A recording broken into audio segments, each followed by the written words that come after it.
Hi hello నమస్తే అదాబ్ welcome to our channel. So నేను రెగ్యులర్గా ఏంటంటే ఇప్పటివరకు కూడా పొలిటీషియన్స్ ఇంటర్వ్యూ చేశాను, డాక్టర్స్ని చేశాను. సో ఇట్లా డిఫరెంట్ కేటగిరీస్ నుంచి ఇంటర్వ్యూ చేశాను కదా. ఫస్ట్ టైము నేను ఒక టీచర్ని ఇంటర్వ్యూ చేయబోతున్నాను. సో ఈ టీచర్ లైఫ్ స్టైల్ అంటే అతను స్కూల్లో ఉన్నప్పుడు కావచ్చు, బయట లైఫ్ స్టైల్ పర్సనల్ కావచ్చు, ఇట్లా అఫీషియల్ కావచ్చు. సో టోటల్గా కూడా డిఫరెంట్గా ఉంటుంది. సో మనతోటి ఇవన్నీ విషయాలు కూడా మనతో పంచుకోబోతున్నారు. నేను ప్రతి ఒక్కటి కూడా అడుగుతాను. అతను హెల్పింగ్ హ్యాండ్, ఇంకా డోనర్స్, సో వేరే వాళ్ళకి హెల్ప్ చేయడం, ఇట్లాంటి కార్యక్రమాలు అన్నీ చేస్తూ ఉంటారు అనమాట. నేను స్పెషల్గా చాలా రోజుల నుండి తన ఎఫ్బీలో అవ్వచ్చు, వాట్సాప్ స్టేటస్లో అవ్వచ్చు చూస్తూ వస్తున్నాను. సో ఇవన్నీ కూడా ఒకసారి మాట్లాడదాం. మనతో పాటు భీంపుత్ర శ్రీనివాస్ సార్ ఉన్నారు. సో నమస్తే అన్న. నమస్తే. సో ముందుగా మిమ్మల్ని అన్నాను పిలవాలా, సార్ అని పిలవాలా? అన్నా అని పిలవచ్చు, నో ఇష్యూ. అయితే ఇప్పుడు అంటే జనరల్గా మనం ఏంటన్నా మీకు ఈ హెల్ప్ చేయాలి, మనం టీచర్ ఈ స్కూల్ అంటే చాలామంది తెలుసు. బట్ ఏంటంటే ఇప్పుడు మీరు పక్క వాళ్ళకి హెల్ప్ చేయాలనే ఆలోచన మీకు ఎట్లా వచ్చింది ఫస్ట్? జనరల్గా సమాజంలో ఇవాళ అనేక వర్గాల వాళ్ళు, అంటే జనరల్గా మనం చూస్తూ ఉంటాం, ఎంతోమంది చిన్న చిన్న పనులు చేసుకునే జీవిస్తున్న వాళ్ళు ఉన్నారు. అంటే హైలీ ప్రొఫైల్ ఉన్న వాళ్ళు సమాజంలో ఓ 10-15% కూడా ఉంటారో లేదో. చాలామంది మిడిల్ క్లాస్ పీపుల్ కావచ్చు, at the same time down ట్రెండెడ్గా ఉండేటువంటి పీపులే కావచ్చు.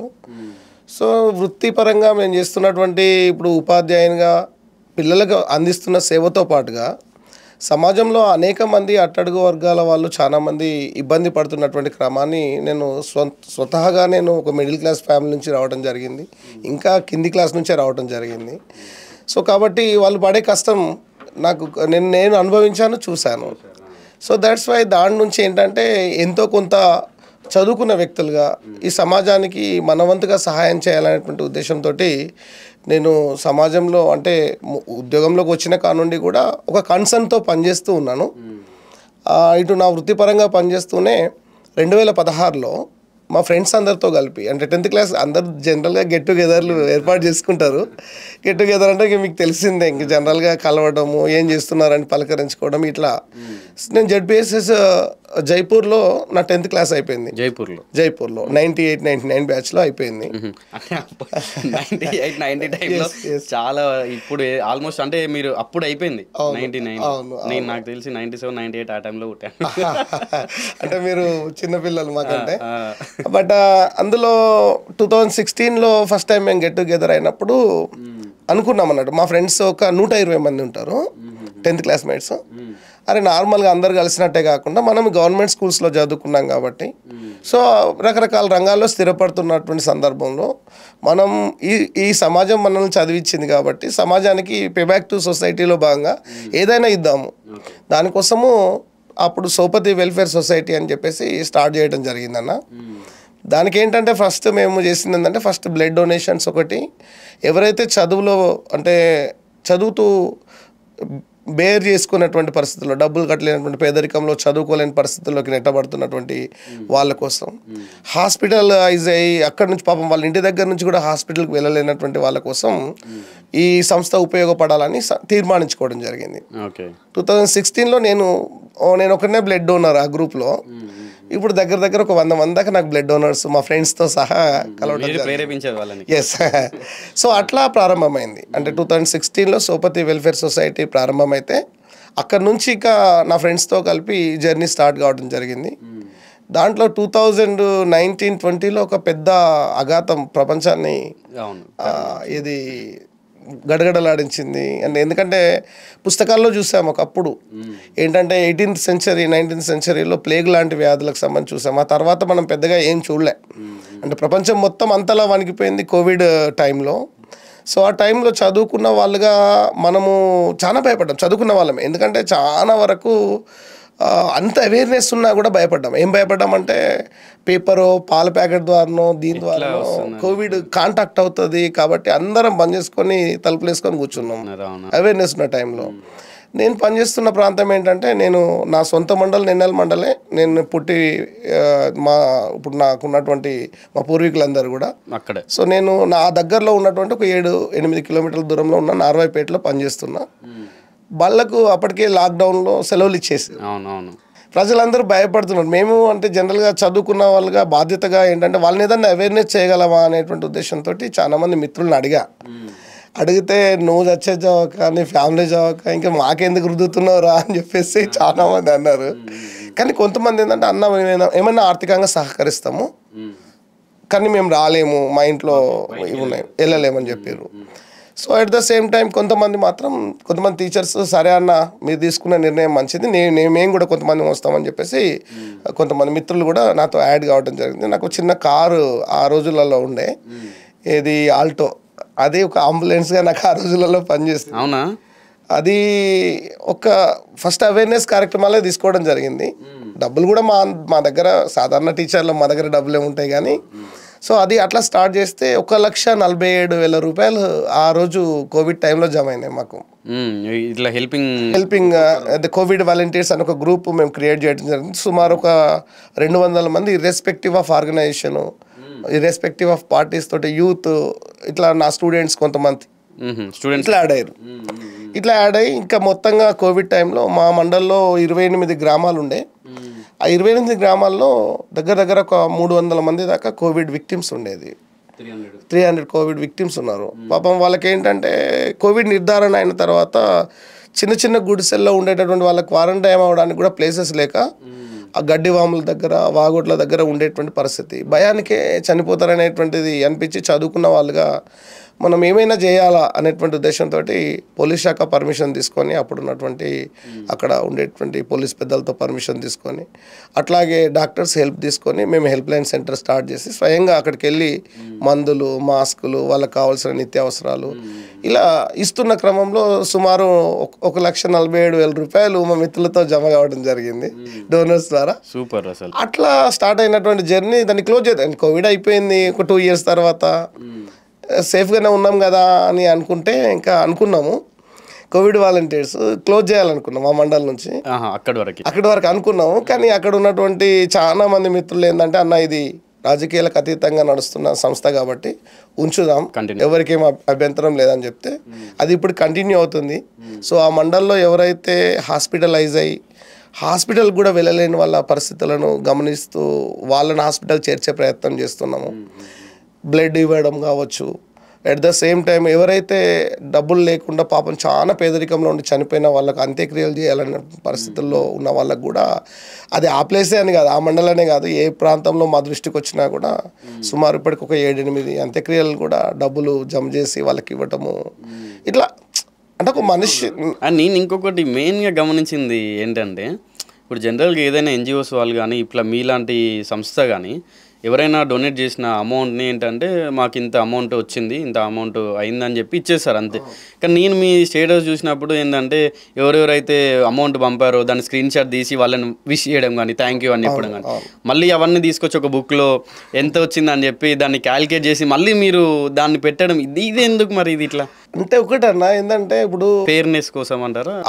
ఎస్, అంటే నేనేమంటా అంటే ఇవాళ సమాజంలో అంటే ఒక పారదర్శకత అనేది అన్ని వర్గాల్లో కొంత లోపిస్తున్నటువంటి క్రమాన్ని చూసి సమాజంలో ఒక రూమర్స్ ఏంటంటే వీళ్ళు వీళ్ళ సొంత ప్రయోజనాల కోసం అనేటువంటి ఒక ఆలోచన ఉన్నది. నేను గమనించా గతంలో. అంటే మనము పనిచేయకంటే ముందు కానీ అంటే సమాజంలోనే ఉంటున్నాం కాబట్టి గమనిస్తూ ఉంటాం.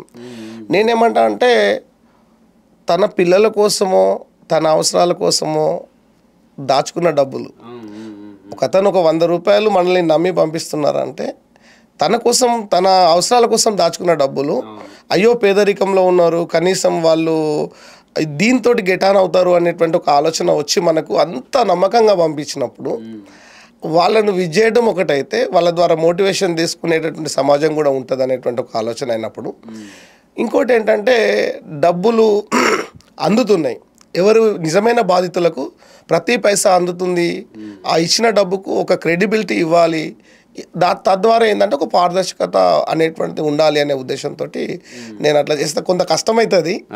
అది ఓవర్ నైట్స్ కూడా ఒక్కొక్కసారి పనిచేసిన సందర్భాలు ఉంటాయి. కానీ ఒకటి నాకు ఒక సాటిస్ఫాక్షన్ ఏముంటుంది అంటే నన్ను నమ్మి నా మాటను నమ్మి నిజంగా బాధితులు ఉన్నారు, ఆ బాధితులకు పక్షాన మా డబ్బులు చేరుతున్నాయి అనేటువంటి ఒక నమ్మినప్పుడు అంతకంటే నాకు ఒక సర్వీస్ ఇస్తున్నాం అనేటువంటి, ఎందుకంటే ఆ డొనేషన్ క్యాంప్లో నాది ఒక 1000 రూపీస్ 1500 ఇట్లా ఉంటాయి అంతే, మిగతా అంతా కూడా పాపం డోనర్స్ ఇచ్చినవే.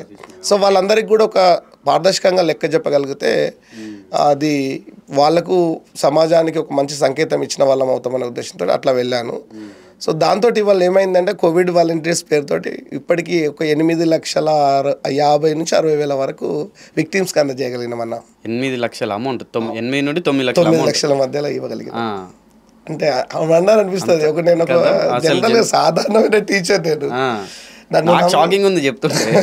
ఇంత అమౌంట్ కలెక్ట్ చేసి దాన్ని మళ్ళీ వీళ్ళందరికీ ఇంకా బ్లడ్ అయితే లెక్కలేదు. ఈ డబ్బులు అంటే డబ్బులు ఇది జరుగుతున్నాయి. ఇంకా బ్లడ్ డొనేషన్ క్యాంప్స్ కానీ ఎవరికైతే అర్ధరాత్రి అవసరం ఉన్నా కూడా రెస్పాండ్ అవుతున్నటువంటి మిత్రులు ఉన్నారు.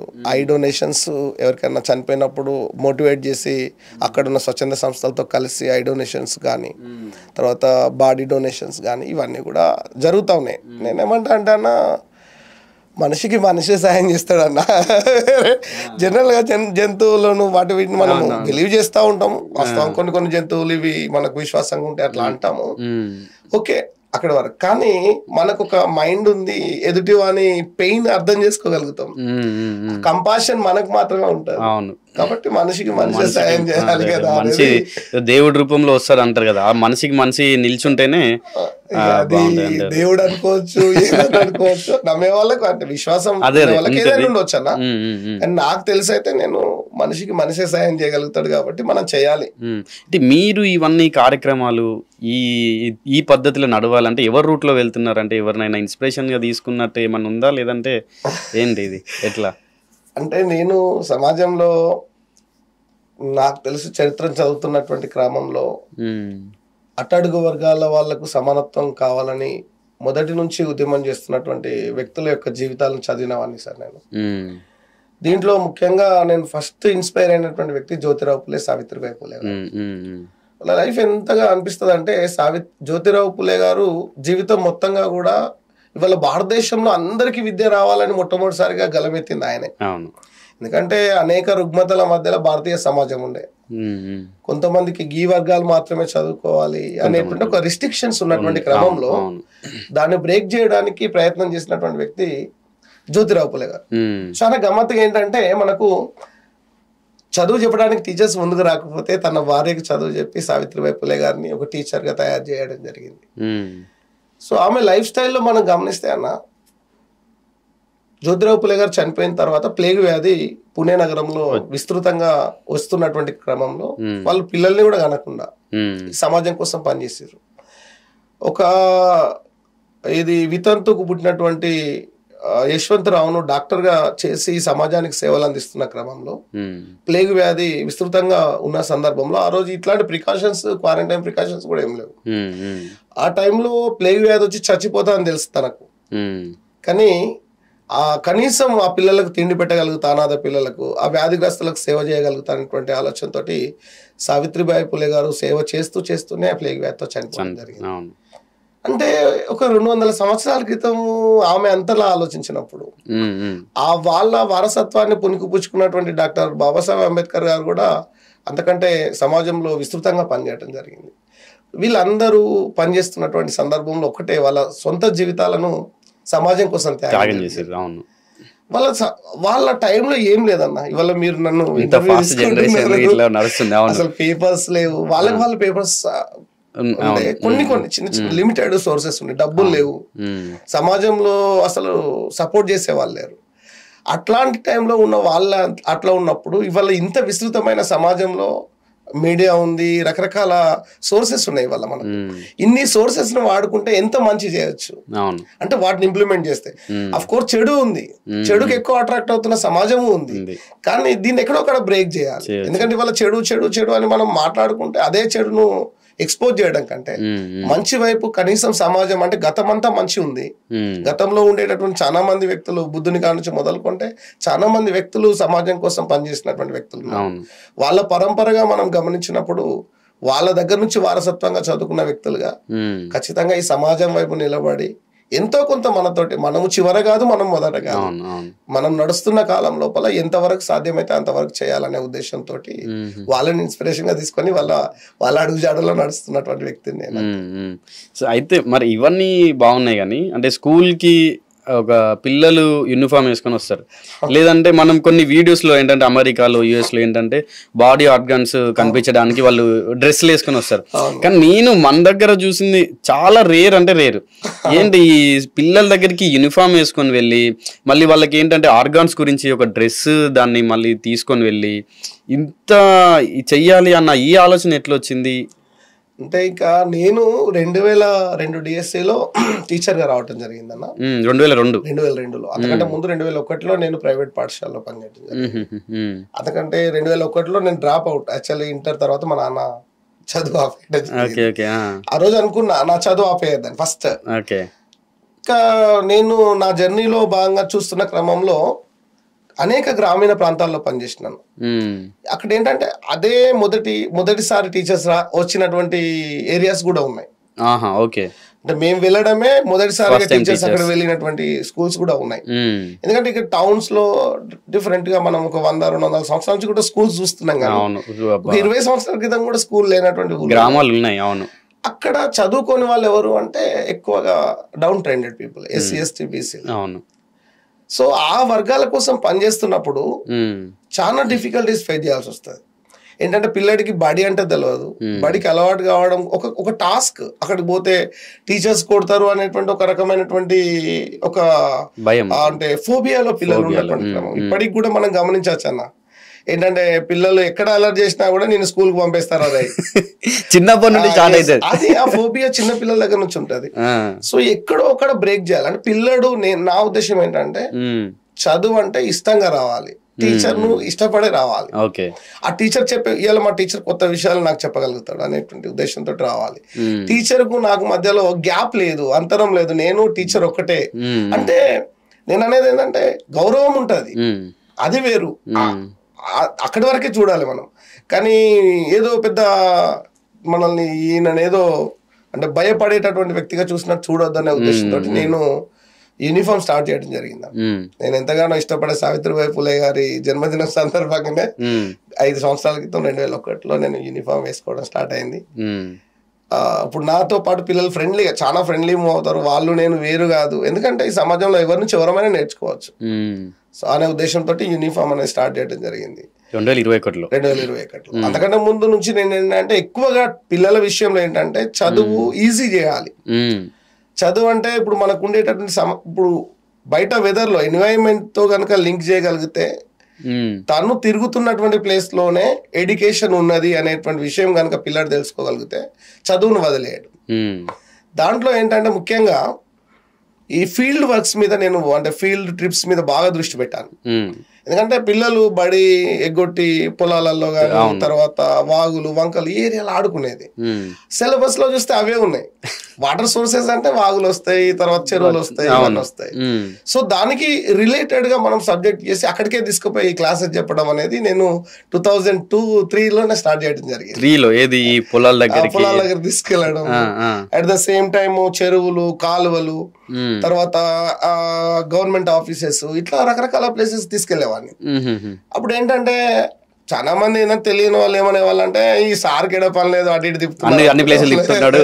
కానీ పిల్లలకి ఏంటంటే ఆ టెక్స్ట్ బుక్ నాలెడ్జ్ ను ఎన్వైరన్మెంట్ తో లింక్ చేసినప్పుడు ఇంత ఈజీ నా ఎడ్యుకేషన్ అనేది అర్థమైంది. పొలాల్లో దిగి నాటేయడం వల్ల వాళ్ళ పేరెంట్స్ ఎంత ఇబ్బంది పడుతున్నారు, ఒక ప్రొసీజర్ ప్రకారం ఆ పంట ఎట్లా తీయాలి అనేటువంటి విషయాన్ని తెలవడం, ఇట్లాంటివన్నీ కూడా మనం చేస్తూ వస్తున్న క్రమంలో అంటే ఏంటంటే నా ఉద్దేశం ఏంటంటే ఎవ్రీథింగ్ ఈజీ చేయాలి పిల్లలకి, ఈజీ చేయాలి వాళ్ళు అనే ఉద్దేశం తెలుసుకుంటే.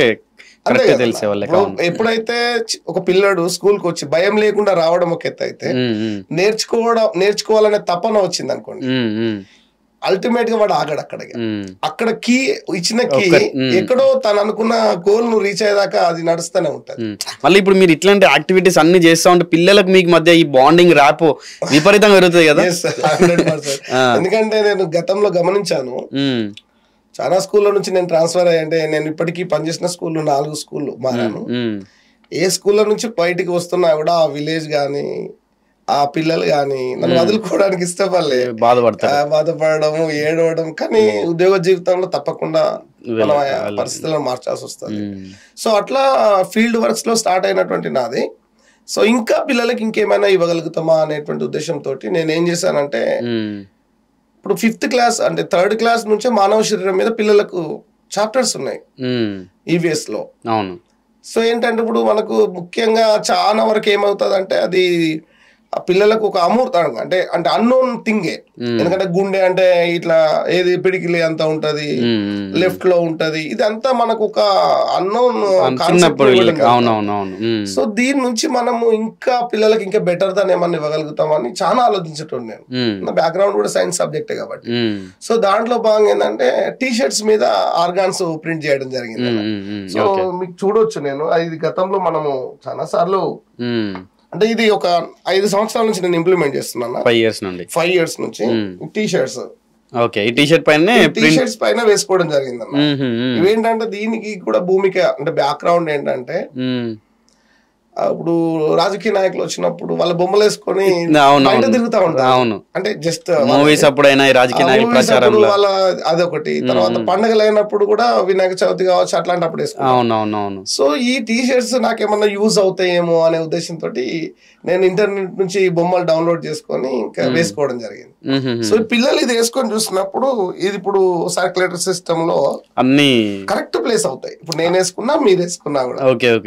సో ఇట్లా ఒక 4 టీ-షర్ట్స్ ఫ్రంట్ బ్యాక్ లో ఒక 4 టీ-షర్ట్స్ బ్యాక్ కూడా ఉంది.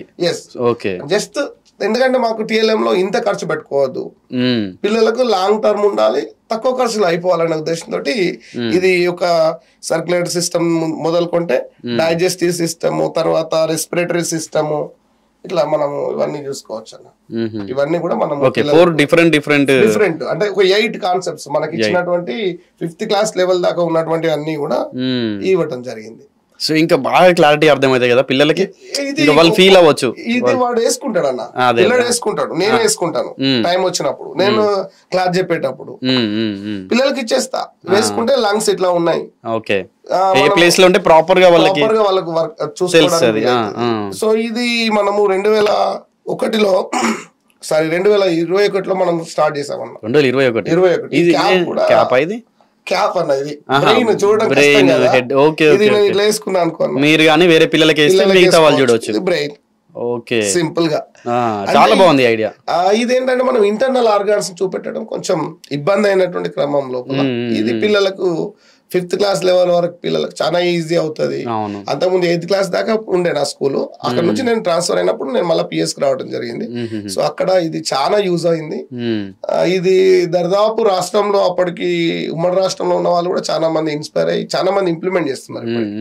చాలా స్కూల్స్ లో ఇది ఈజీగా ఉంది, పిల్లలకి ఈజీగా అర్థమవుతుంది అనేటువంటి ఉద్దేశం. ఇక్కడ నుంచి నేను నా జర్నీని మళ్ళీ ఇంకేమన్నా బెటర్ దాన్ని ఇవ్వచ్చా అనేటువంటి ఉద్దేశంతో ఇప్పుడు మీ దగ్గరికి రావడానికి కారణం ఇదే అనుకుంటా బహుశా. సో ఇది మనకు ఫుల్ బాడీ సూట్. ఓకే, ఇది నేను ఇందాక అన్నాను కదా, ఫుల్ బాడీ మీరు సూట్ వేసుకొని పిల్లల దగ్గరికి వెళ్ళి చూపించడం. ఇది అన్న. సో ఇది ఫుల్ బాడీ సూట్. ఇది ఇట్లా వేసుకొని నేను వెళ్ళిన తర్వాత మిమ్మల్ని అందరిని ఆకర్షించింది ఇదే. గత 25 సంవత్సరాలుగా మనం చేస్తున్న పనే గానీ ఇలా వేసుకొని ఫుల్ బాడీ వేసుకొని నేను క్లాస్ కి వెళ్ళడము, తర్వాత పిల్లలకు కూడా అనుకున్నంతగా ఇది హెడ్ కి వేసుకోవాలి, హెడ్ కి వేసుకోవచ్చు. సో ఇది వేసుకున్నప్పుడు ఏంటంటే కంప్లీట్ గా బాడీలో స్కిన్ తీసేసిన తర్వాత ఎట్లా ఉంటది, ఇంకా లోపలికి వెళ్తే ఇంటర్నల్ ఆర్గాన్స్ ఎట్లా ఉంటాయి, ఫ్రంట్ సైడ్ లో గానీ బ్యాక్ సైడ్ లో గానీ ఈ సిస్టమ్స్ అని ఎట్లా వర్క్ చేస్తాయి అనేది మనం ఇక చెప్తూనే ఉంటాం. సో ఇవన్నీ కూడా మనకు ఈ టీ-షర్ట్స్ తర్వాత internal organs full body suit తోటి ఫుల్ఫిల్ కావడం జరిగింది. దాదాపు పిల్లలు అంటే ప్రత్యక్షంగా అనుభవంకు దీని వల్ల రావటం అనేటువంటి జరిగిందన్న. ఇప్పుడు ప్రైమరీ స్కూల్లో మీకు అంటే 1st to 5th? అవునన్న. ఇప్పుడు వాళ్ళు జనరల్ గా 1st to 5th అంటే చిన్న పిల్లలు, వాళ్ళు ఇప్పుడిప్పుడే అడుగులు నేర్చుకుంటున్నారు, మాటలు నేర్చుకునే వాళ్ళు, వీళ్ళు మీ దగ్గరికి వస్తారు. సో ఇట్లాంటి డిఫరెంట్ థాట్స్ తోటి వాళ్ళకి నేర్పిస్తే ఏంటంటే వాళ్ళు వేరే స్కూల్కి వెళ్ళినప్పుడు చాలా ఇంటెలిజెన్స్ తోటి వాళ్ళు వెళ్తారు. ఏంటంటే చాలా స్కూల్లో ఏంటంటే ఈ టీచర్స్ వస్తారు, ఏదో పాఠాలు చెప్పామా వాళ్ళకి, మన పీరియడ్ టైం అయిపోయిందా, వెళ్ళిపోయామా అన్నట్టే ఉంటారు.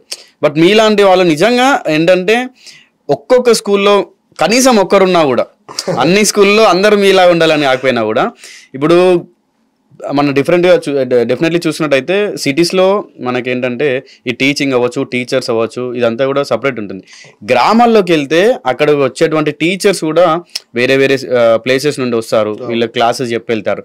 సో వాళ్ళు చాలామంది ఏం చూస్తారంటే టైం అయిందా, మనం వెళ్ళిపోదామా, ఇట్లా చూస్తారు. బట్ అంత కాన్సన్ట్రేషన్ తోటి ఈ టీచింగ్ చేయడం అనేది చాలా కష్టం. మళ్ళీ దాంట్లో కూడా మీరేంటంటే మన సొంత పిల్లలకి ఎట్లా చెప్తున్నామో అట్లా చేయడం అనేది చాలా ఇంపార్టెంట్ అది. సో మీరు ఇట్లా చేసినందుకు నాకు నిజంగా చాలా హ్యాపీ ఉందన్న. సో ఏమంటారు మీరు దీని గురించి? అంటే మీరు సొంత పిల్లలాగా వాళ్ళని చూసుకుంటున్నారు. నేనేమంటా అన్న, ఈ దేశ పౌరులు వాళ్ళన్న వాస్తవంగా కూడా భవిష్యత్తు తరాలకు తరగతి గదిలో ఇది దేశ నిర్మాణం జరుగుతుందని చెప్పేసి కొఠారి కమిషన్ లో 64-68 కాలంలో కొఠారి కమిషన్ చైర్మన్ చెప్పడం జరిగింది, డిఎస్ కొఠారి గారు. ఏంటంటే ఇవాళ రేపు కాబోయేటటువంటి పౌరులను ఎంత షార్ప్ గా తయారు చేసుకుంటే దేశం అంతా అభివృద్ధి చెందడం జరుగుతుంది. సో చాలా మంది టీచర్లు, నేనేమంటా అంటే ఎక్కడో వ్యవస్థలో కొన్ని ఉంటాయి లోపాలు, నేను కాదనట్లేదు, కొంతమంది ఉంటారు, నేను కాదనట్లేదు. కానీ చాలా మంది టీచర్లు, ఇవాళ మేము ఇక్కడ ఉండడానికి కారణం కూడా టీచర్స్, మీరు అక్కడ ఉండడానికి కారణం కూడా టీచర్స్. చాలా మంది టీచర్స్ డెడికేటెడ్ గా వర్క్ చేస్తా ఉన్నారు. అవును. సో ఏంటంటే ఇప్పుడు ప్రాథమిక విద్య అంటే ఇప్పుడు దేశ భవిష్యత్తు తరగతి గదిలో రూపుదిద్దుకుంటుంది అన్నప్పుడు, అది విశ్వవిద్యాలయంకు వెళ్ళాలన్నప్పుడు, అంటే హైయర్ ఎడ్యుకేషన్కి వెళ్ళిన తర్వాత అక్కడ విజ్ఞానవంతులైనటువంటి సమాజం దృష్టి వైపు ఆలోచించేటటువంటి ఒక వ్యక్తులు తయారవుతారు. కానీ వాళ్ళకి బేసిక్ నాలెడ్జే ప్రైమరీ స్కూల్. అవును. ఎందుకంటే ఈ చదువు అంటే కష్టం కాదు, చదువు అంటే అత్యంత ఈజీ వర్క్, ఇష్టమైనటువంటి పని. మన జ్ఞానాన్ని పొందడం వల్ల, ప్రపంచాన్ని నేర్చుకోవడం వల్ల, ప్రపంచంలో ఉండేటటువంటి అనేక అంశాల పట్ల దృష్టి సారించడం వల్ల మనం ఇంకింత జ్ఞానాన్ని పెంపొందించుకోవడానికి వీలైతుంది. తద్వారా ఏంటంటే ఒక కీ పాయింట్ నాకు ప్రైమరీ స్కూల్ అనుకుంటా ఫస్ట్ ఆఫ్ ఆల్. సో ఈ కీ పాయింట్ ప్రైమరీ స్కూల్ అయినప్పుడు ఈ పిల్లల్ని గనక ప్రాపర్ గా డ్రైవ్ చేయగలిగితే, వాళ్ళకి గనక ఇది రాదు అని కాదు, ఎందుకంటే ఐక్యూ లెవెల్స్ బట్టి కొంతమంది పిల్లలు వెనకబడతారు, అది వేరు. కానీ వాళ్ళకు కూడా ఈజీగా మనము కొత్త కొత్త అన్వేషణలు చేయగలిగినప్పుడు, ఎందుకంటే టీచర్ గా నాకుండే క్లాస్ రూమ్ ట్రాన్సాక్షన్ లో 50 మంది పిల్లలు క్లాస్ రూమ్ లో ఉన్నప్పుడు 50 డిఫరెంట్ మైండ్స్ ఉంటాయి. కొంతమంది యావరేజ్ గా అందరితో పాటు చెప్తే వచ్చేస్తారు, కానీ కొంతమంది రాలేరు. వాళ్ళను కూడా ఇక్కడ స్కిప్ చేస్తే ఇటే వెళ్ళిపోతారు వాళ్ళు. సో అట్లా కావద్దు. ఎందుకంటే ఈ జ్ఞానవంతమైన సమాజం నిర్మించబడాలంటే ఒక టీచర్ గా మనం ఇంకా కొంత ఇనిషియేట్ తీసుకోగలిగితే కొత్త కొత్త విషయాలను మనము, ఇప్పుడు ఇవి వచ్చిన ఈ అన్ని విషయాలు కూడా నా పిల్లలు ఇంకా ఈజీగా నేర్చుకోవాలనే దాని నుంచి వచ్చినాయి. ఏదో పెద్ద ఆవిష్కరణ నేనైతే ఫీల్ కావట్లేదు. ఇప్పుడు మీ స్కూల్లో పిల్లలు అంటే నిజంగా ఇందాక మీరు అన్నట్టుగా 50 మెంబర్స్ ఉంటే 50 డిఫరెంట్ మైండ్ సెట్స్ ఉంటాయి. మనం జనరల్గా ఇప్పుడు ఈ సోషల్ మీడియాలో వచ్చి ఇలా చూస్తూ ఉంటాం, పిల్లలు మన చిన్నప్పటి నుంచి కూడా, మేము చిన్నప్పటి నుంచి స్కూల్కి వెళ్ళామని ఏడుస్తూ ఉంటారు. కొంతమంది ఏమో స్కూల్కి ఇష్టంగా వస్తారు. ఇట్లాంటి ఉంటారా పిల్లలు మీ దాంట్లో కూడా? మా దాంట్లో కూడా ఉంటారు వాస్తవంగా కూడా. అంటే నేనేంటంటే నేను పనిచేసిన ప్రాంతాల్లో దానికి ఆ గ్యాప్ ను తగ్గించడానికి మస్తు ప్రయత్నం చేసినాను నేను. ఎందుకంటే నాకు ఒక ఎక్స్పీరియన్స్ ఏంటంటే 40పేటలో 14.5 years పనిచేసా. బంజారా విలేజ్ అది. 90% కంటే 14.5 years ఒక దగ్గర పనిచేస్తాను. అది నాకు అవకాశంగా వచ్చింది, ఎందుకంటే 8 years తర్వాత ట్రాన్స్ఫర్స్ లేకుంటే, గవర్నమెంట్ ట్రాన్స్ఫర్స్ పెట్టలేదు. ఇంకొక 7 years నేను అక్కడ ఉండాల్సి వచ్చింది.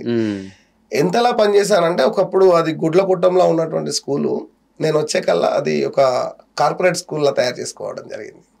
అంటే ఎట్లా ఉంటుంది? మా ఎఫర్ట్స్ ఉన్నాయి, అంటే మా ఎఫర్ట్స్ చాలా ఉన్నాయి. ఎందుకంటే అక్కడ ఒక 2-3 rooms ఉండేది. స్కూల్ ప్లేస్ అంతా ఆక్యుపై అయి ఉండేది.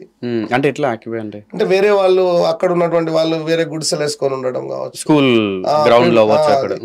అది స్కూల్ పర్టికులర్ ప్లేస్ అంటూ ఏది లేదు, ఒక వాటర్ ఫెసిలిటీ లేదు, ఒక టాయిలెట్ ఫెసిలిటీ లేదు, ఏది లేకుండా అట్లా గ్రామస్తులతో మాట్లాడి, నేను గ్రామంలో నేను కూడా ఒక్కనే అనేటువంటి ఉద్దేశంతో మేము వెళ్తాం కావచ్చు. కానీ ఇది వాళ్ళ నిలబడితే, స్కూల్ నిలబడితే రేపు రాబోయే తరాలన్నిటికి కూడా ఇది ఒక ఐకాన్నే కూర్చుంటది అనేది అట్లా మోటివేట్ చేస్తూ ఆ స్కూల్లో సార్ అంటే ఫిజికల్ గా మేము పనిచేసినాం. టాయిలెట్ కు రన్నింగ్ వాటర్స్ కూడా మేము పైపులు వేసినటువంటి సందర్భం. ఇట్లా మొత్తంగా కూడా వచ్చే కల్లా అక్కడ మొత్తంగా బంజారా పిల్లలు ఉంటారు సార్. వాళ్ళకి తెలుగు రాదు. ఇప్పుడు మాకు అక్కడ టీచర్స్కు మాకు బంజారా రాదు. అవును. ఈ గ్యాప్ని ఎట్లా తగ్గించుకోవాలని అందులో నుంచి వచ్చినటువంటి ఒక ఘర్షణలో నుంచి వచ్చింది. నేను ఒక 1 year లో బంజారా లాంగ్వేజ్ నేర్చుకున్నాను. 1 year లో నేర్చుకున్నాను. సూపర్. అసలు పిల్లల కోసం మీరు ఆ లాంగ్వేజ్ నేర్చుకున్నా. తర్వాత ఇప్పుడు ఏమైందంటే నేను అక్కడ ఇక పిల్లలకు దగ్గర కనెక్ట్ అయిన తర్వాత పేరెంట్స్ కనెక్ట్ అయ్యారు నాకు.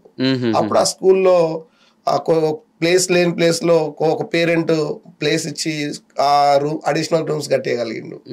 తర్వాత గవర్నమెంట్ మనం చేస్తున్న పనిని గుర్తించి అక్కడ ఒక 3 lakhs mineral water plant ఇవ్వగలిగింది.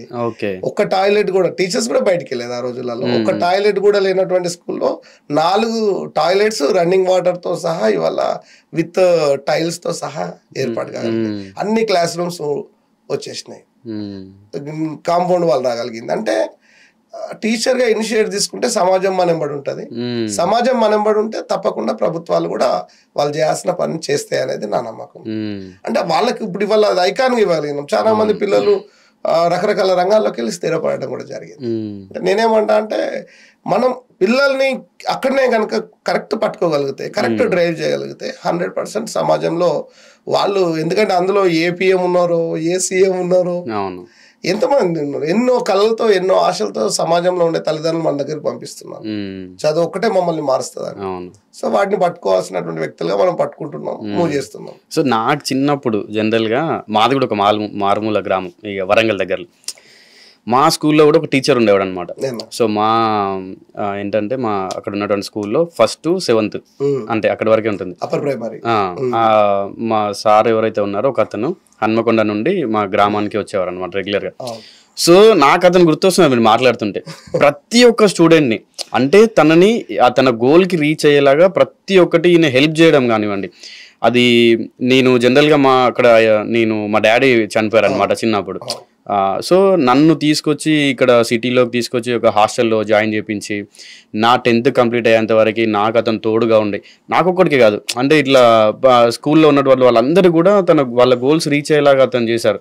So నాకేంటంటే అప్పుడప్పుడు ఇట్లాంటి టీచర్స్ని చూస్తే మన భావి భవిష్యత్ తరాలకి, ఇప్పుడు ఒక చిన్న పిల్లవాడిని రేపు వచ్చే తరాలకి మంచి బాలులాగా మార్చడం, ఒక యువకుడిలాగా మార్చి తను అంటే జాబ్ తెచ్చుకొని, సో ఇట్లా చేసేంత వరకు కూడా మీరు తోడుండి వాళ్ళకి చేస్తూ ఉంటారు. నాకు నిజంగా టీచర్స్ అందరికి హ్యాట్స్ ఆఫ్ చెప్పాలనిపిస్తుంది అన్న. చాలా మంది అంటే సరే ఇప్పుడు ఒక వ్యవస్థలో మంచి వాళ్ళు చెడు వాళ్ళు ఖచ్చితంగా ఉంటారు. ఇప్పుడు వచ్చి టైంపాస్ చేసే వాళ్ళు ఉంటారు, మన పిల్లలు అయితే ఎట్లా చూసుకోవాలో వాళ్ళని అట్లా చూసుకునే వాళ్ళు ఉంటారు. నిజంగా చాలా గ్రేట్ అన్న మీరు ఇవన్నీ ఒక్కొక్కటి తీసుకొని కూడా. అదే మీరు అన్నారు కదా, మీ టీచర్ అన్నారు కదా, అదే నేను చాలా మంది టీచర్లు, అతను మా సార్ పేరు సమ్మయ్య అని చెప్పి అతని పేరు. నాకు స్టిల్ వాళ్ళందరూ మాకు ఆదర్శం. ఎందుకంటే వాళ్ళ తమ పిల్లల భవిష్యత్తే తమ భవిష్యత్తుగా ఫీల్ అవుతున్నటువంటి టీచర్లు వందలాది మంది టీచర్లు, వేలాది మంది టీచర్లు ఉన్నారు. కాబట్టి వాళ్ళ సమాజంలో చాలా వరకు మార్పు చూస్తున్నాం. చాలా మంది ఉన్నత స్థానంలో ఉన్నారు. చాలా మంది పిల్లలు మా దగ్గరికి ఇప్పుడు ఇవాళ గవర్నమెంట్ స్కూల్కి వస్తున్నటువంటి పిల్లలందరూ కూడా సింగిల్ పేరెంట్, మీరు చెప్పినట్టు పేరెంట్స్ లేని పిల్లలు, డిస్ప్యూట్స్ తో ఉన్నటువంటి తల్లిదండ్రుల మధ్యలో డిస్ప్యూట్స్ తోటి వాళ్ళకి వేరే సోర్స్ ఉండదు, పాపం ఎర్నింగ్ సోర్స్ ఉండదు, అక్కడికి వచ్చి పాడేసి వెళ్తా ఉంటారు. సో వీళ్ళు నిజంగా కూడా వాళ్ళు విక్టిమ్స్ ఇవాళ సమాజంలో. పాపం వాళ్ళు నిజంగా వాళ్ళు చేసుకున్న తప్పేం లేదు, కానీ వాళ్ళు విక్టిమ్స్ అవుతారు అక్కడ పిల్లలు.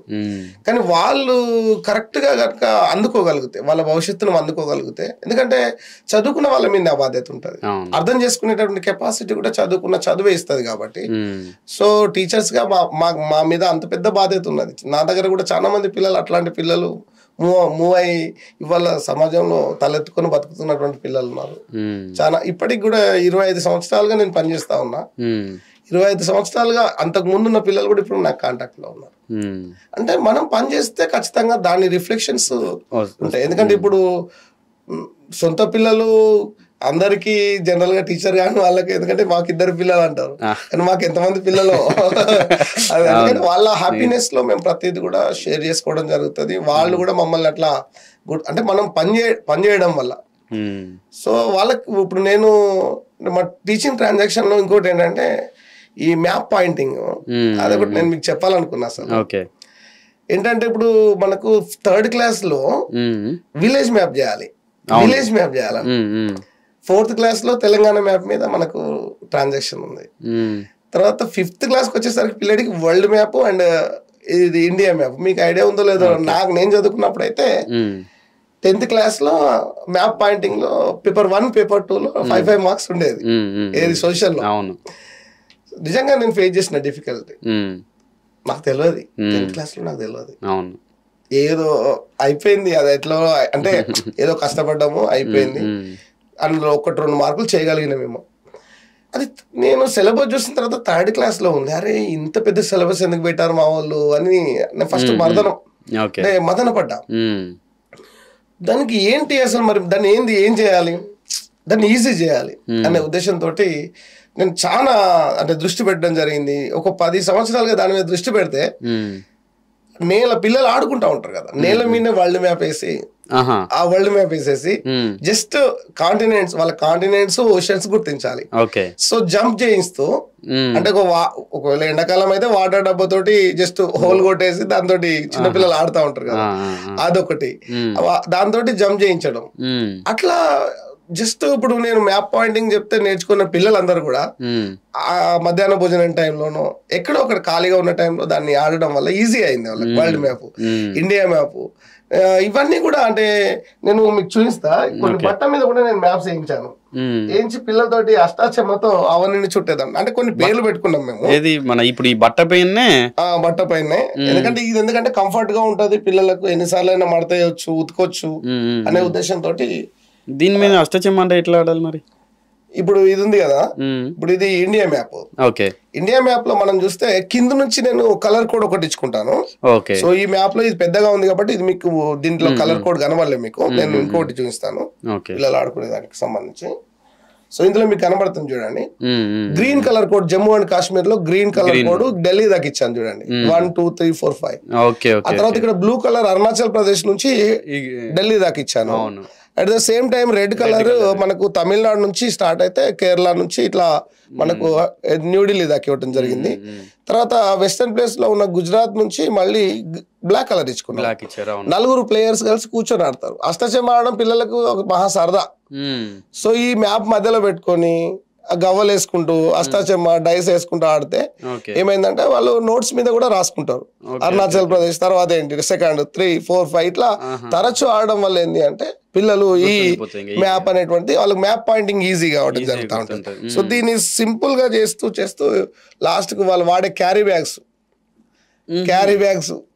చిరిగిన తర్వాత పడేస్తారు కదండి, దాని మీద కూడా మ్యాప్ పాయింటింగ్ చేసి పిల్లలకు ఇట్లా world map, India map, at the same time మా తెలంగాణ మ్యాప్, తర్వాత మా మంచిర్యాల జిల్లా మ్యాప్, ఇవన్నీ కూడా పిల్లలకు ఇది బాగుంది. అంటే మాకు టీచర్ కు కాదేది కవిత అనర్హం అని శ్రీశ్రీ గారు అంటారు కదా, టీచర్ కు ఏది అనర్హమైనటువంటి ఏముండయి. ఈ మధ్య కాలంలో నేను ఇంకేంటంటే మ్యాప్స్ మనం ట్రెడిషనల్ గా గోడల మీద చూస్తూ ఉంటాం. అవును, ఇండియా మ్యాప్ అంటే గోడ మీద ఎక్కడో చూసేవాళ్ళం. మేము నేల మీద వేసాం ఈ మధ్య కాలంలో, బ్లాక్ బోర్డ్ పెయింట్ వేసి అవుట్ లైన్స్ అంతా కూడా ఒకటి వైట్ తోటి వేయటం జరిగింది.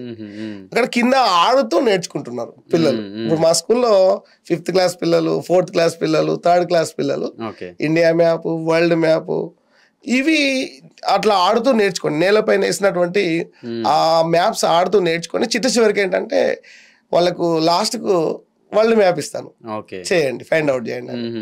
ఇండియా మ్యాప్ ఇస్తా, ఫైండ్ అవుట్ చేయండి. చాలా ఎంత అంటే 90+ పిల్లలు, 90% కంటే ఎక్కువ మంది పిల్లలు ఈజీగా చేయడానికి లేదు. ఇప్పుడు ఇక్కడ వరల్డ్ మ్యాప్ నేర్చుకున్నాడు పిల్లడు 10th క్లాస్కి పోయినాక, 6th క్లాస్కి పోయినాక ఆగుతాడా? ఇండియా మ్యాప్ నేర్చుకునే పిల్లాడు ఈజీ అయిపోతుంది, చాలా ఈజీ. సో అట్లా ఆ ప్రాంతంలో ఒక టీచర్ గా ఇప్పుడు ఏదో ఉంటుంది అన్న, మనం చూసిన దానికంటే చేస్తే మనకి ఎక్కువ అవగాహన వస్తుంది. సైకలాజికల్ గా కూడా అంతే, ఎక్కువ ఆర్గాన్స్ పనిచేసినప్పుడు, సెన్స్ ఆర్గాన్స్ పనిచేసినప్పుడు ఎక్కువ గుర్తుంటది. సో దాంట్లో నుంచే మనము ఇట్లా ఆటల రూపంలో అన్ని పిల్లలకు నేర్పించడం. ఎందుకంటే చిన్న పిల్లలు వాళ్ళకి ఇంకా ఈజీ చేస్తే ఏమైతుంది అంటే ఇంకా నేర్చుకోవడానికి వీలైదనే ఉద్దేశంతో ఇది. అయితే ఇప్పుడు జనరల్గా ఏంటంటే మీరు అప్పుడు 2002 to 2010 తీసుకోండి, గవర్నమెంట్ స్కూళ్ళకి ఎవరు పంపిస్తారంటే వెనుకబడిన తరగతుల వాళ్ళే ఖచ్చితంగా కూడా గవర్నమెంట్ స్కూల్కి వాళ్ళే పంపిస్తారు. అండ్ దాంట్లో కూడా కొంతమంది ఏంటంటే పేరెంట్స్ కొద్దిగా కూస్తూ వాళ్ళు సంపాదిస్తూ మా పిల్లల్ని ప్రైవేట్ స్కూల్లోనే చదివించాలి, గవర్నమెంట్ స్కూల్లోకి వెళ్తే వీళ్ళు టీచర్ సరిగ్గా చెప్పరు అని ఇట్లాంటి అపోహలు అప్పుడు ఉంటుండే. ఇప్పుడు ఏంటంటే గవర్నమెంట్ స్కూల్స్కి పంపిస్తున్నారు, మీలాంటి టీచర్లు ఎక్కువైపోయారు కాబట్టి. సో అప్పుడు ఎట్లా మీరు మరి పిల్లల్ని ఎట్లా తీసుకొస్తుండే అన్న స్కూల్కి గ్రామంలో? ఒక్కటి ఏంటంటే అన్న, ఈ టీచరు మావాడు అని పిల్లలు గుర్తించినప్పుడు, ఓకే, మా పిల్లల కోసమే పనిచేస్తున్నట్టు సమాజం గుర్తిస్తే ఆ స్కూల్ దాటి పిల్లాడు ఎటు వెళ్ళాడన్న. ఓకే, ఇది నేను ఎక్స్పీరియన్స్గా చేసినటువంటిది. ఎందుకంటే గతంలో పనిచేసినటువంటి బొగడగూడెం స్కూల్ కావచ్చు, యూపీఎస్, ఎక్కడ ప్రైవేట్ స్కూల్కి వెళ్ళిన పిల్లలు లేరు నేను పనిచేసిన ప్లేస్లో. గొల్లగూడ అనేటువంటి విలేజ్లో పనిచేశాను, అక్కడ నుంచి ట్రాన్స్ఫర్ అయ్యి అక్కడ ఎక్కడ కూడా ప్రైవేట్ స్కూల్కి వెళ్ళినటువంటి పిల్లలు లేరు. అదే సందర్భంలో సమాజం ఏదైతే విశ్వసిస్తుంది, ఏం కావాలనుకుంటుంది అంటే, ఇప్పుడు వాళ్ళ పిల్లలు ఓ మోడల్ స్కూల్లో సీట్ తీసుకోవాలనుకున్నాడు, వాళ్ళ పిల్లలు రెసిడెన్షియల్లో సీట్ కావాలనుకున్నారు, ఆ టెస్ట్లో పాస్ కావాలి కదా, ఓ NMMS national means merit scholarship రావాలనుకున్నాడు. సో దానికి తగ్గట్టు మనం ఇవ్వగలిగితే, ఆ పిల్లడికి ఇవ్వగలిగితే తల్లిదండ్రులకు ఆ విశ్వాసం వస్తుంది 100%. ఎందుకంటే ఇవాళ ప్రభుత్వ పాఠశాలలో ఉన్న టీచర్లు అందరూ కూడా 100% క్వాలిఫైడ్ టీచర్లు అన్న, 100% క్వాలిఫైడ్ టీచర్. దేనికి ఏం చేయాలనో అన్నీ తెలిసిన టీచర్లు. ఎందుకంటే అక్కడ టెట్ నుంచి మొదలుకుంటే వివిధ దశలు అన్నీ కూడా చీల్చుకొని షైన్ అయ్యి ఇవాళ టీచర్గా సెలెక్ట్ అవుతారు. అట్లాంటి టీచర్లు ఉన్నటువంటి స్కూల్లో ఇంకా అద్భుతాలు సృష్టించబడాలి. కానీ దురదృష్టం ఏంటి అంటే, అక్కడక్కడ కొంతమంది సమాజంలో ఉండేటటువంటి ఒక ఉంది కదా, లేపేద వాళ్ళే పంపిస్తారు స్కూల్కు అనేటువంటిది సమాజంలో ఒక ధోరణి ఉంది. ఒకటి మీడియా ఆఫ్ ఇన్స్ట్రక్షన్ కొంత ఇబ్బంది పెట్టింది కొన్ని సంవత్సరాలు మనల్ని. ఎందుకంటే ఇంగ్లీష్ మీడియం స్కూల్స్ వచ్చిన తర్వాత గవర్నమెంట్ స్కూళ్ళలో తెలుగు మీడియం మాత్రమే ఉంది అని చెప్పేసి. కానీ అది 2009 నుంచి గవర్నమెంట్స్ కూడా ఇంగ్లీష్ మీడియంకు కన్వర్షన్ కావడము. ఇట్లా దీనివల్ల ఏంటి అంటే, సమాజము, ఉపాధ్యాయుల విశ్వాసము, ఈ బడి సమాజం విశ్వాసం కనుక పొందగలిగితే 100% ప్రభుత్వ పాఠశాలలో ఉంటారు. నేను ఇప్పటికీ చెప్తున్నాను, నేను పనిచేసిన ప్లేసెస్లో ప్రైవేట్ పాఠశాలకు ఎక్కడా కూడా వెళ్ళలేదు. అంతెందుకు, ఇప్పుడు నేను పనిచేస్తున్న స్కూల్ మున్సిపాలిటీ, 23 ఏళ్ల తర్వాత నేను మున్సిపాలిటీ ఏరియాకి ట్రాన్స్ఫర్ కావడం జరిగింది, టౌన్కు. 23 ఏళ్ళు నేను పల్లెటూళ్ళలో రోడ్డు లేనటువంటి ప్లేసెస్లో పనిచేశాను. ఇప్పుడు ఇవల్ల నేను వచ్చినాటికి 100-110 స్ట్రెంత్ ఉండే నా స్కూల్లో. వాళ్ళు, నేను మొదట వెళ్ళిన తర్వాత, సార్ ఇక్కడ మోడల్ స్కూల్లో అంటే మన గవర్నమెంట్ స్కూలే మోడల్ స్కూలు, కొంచెం మంచి హై ఎఫిషియెంట్ టీచర్స్, తర్వాత కొన్ని వాళ్ళ ఇన్ఫ్రా కూడా బాగుంటుంది, ఆ స్కూళ్ళల్లో రావాలి అని చెప్పేసి వీళ్ళు మనకు ఒక టార్గెట్ పెట్టారు. సో ఉన్న టైం 9 నుంచి 4 దాకా సాధ్యం కాదు. నేను అడిగిన ఒక గంట నాకు పిల్లల టైం ఎక్కువ ఇవ్వండి అని కూడా అడిగా. తల్లిదండ్రులు కోఆపరేట్ చేశారు. 8 to 9 o'clock నేను వెళ్ళా ముందు టైమ్స్. నేను ఎక్కడికి పని చేసినా కూడా నేను టైం బాండెడ్గా చేయలేదన్న.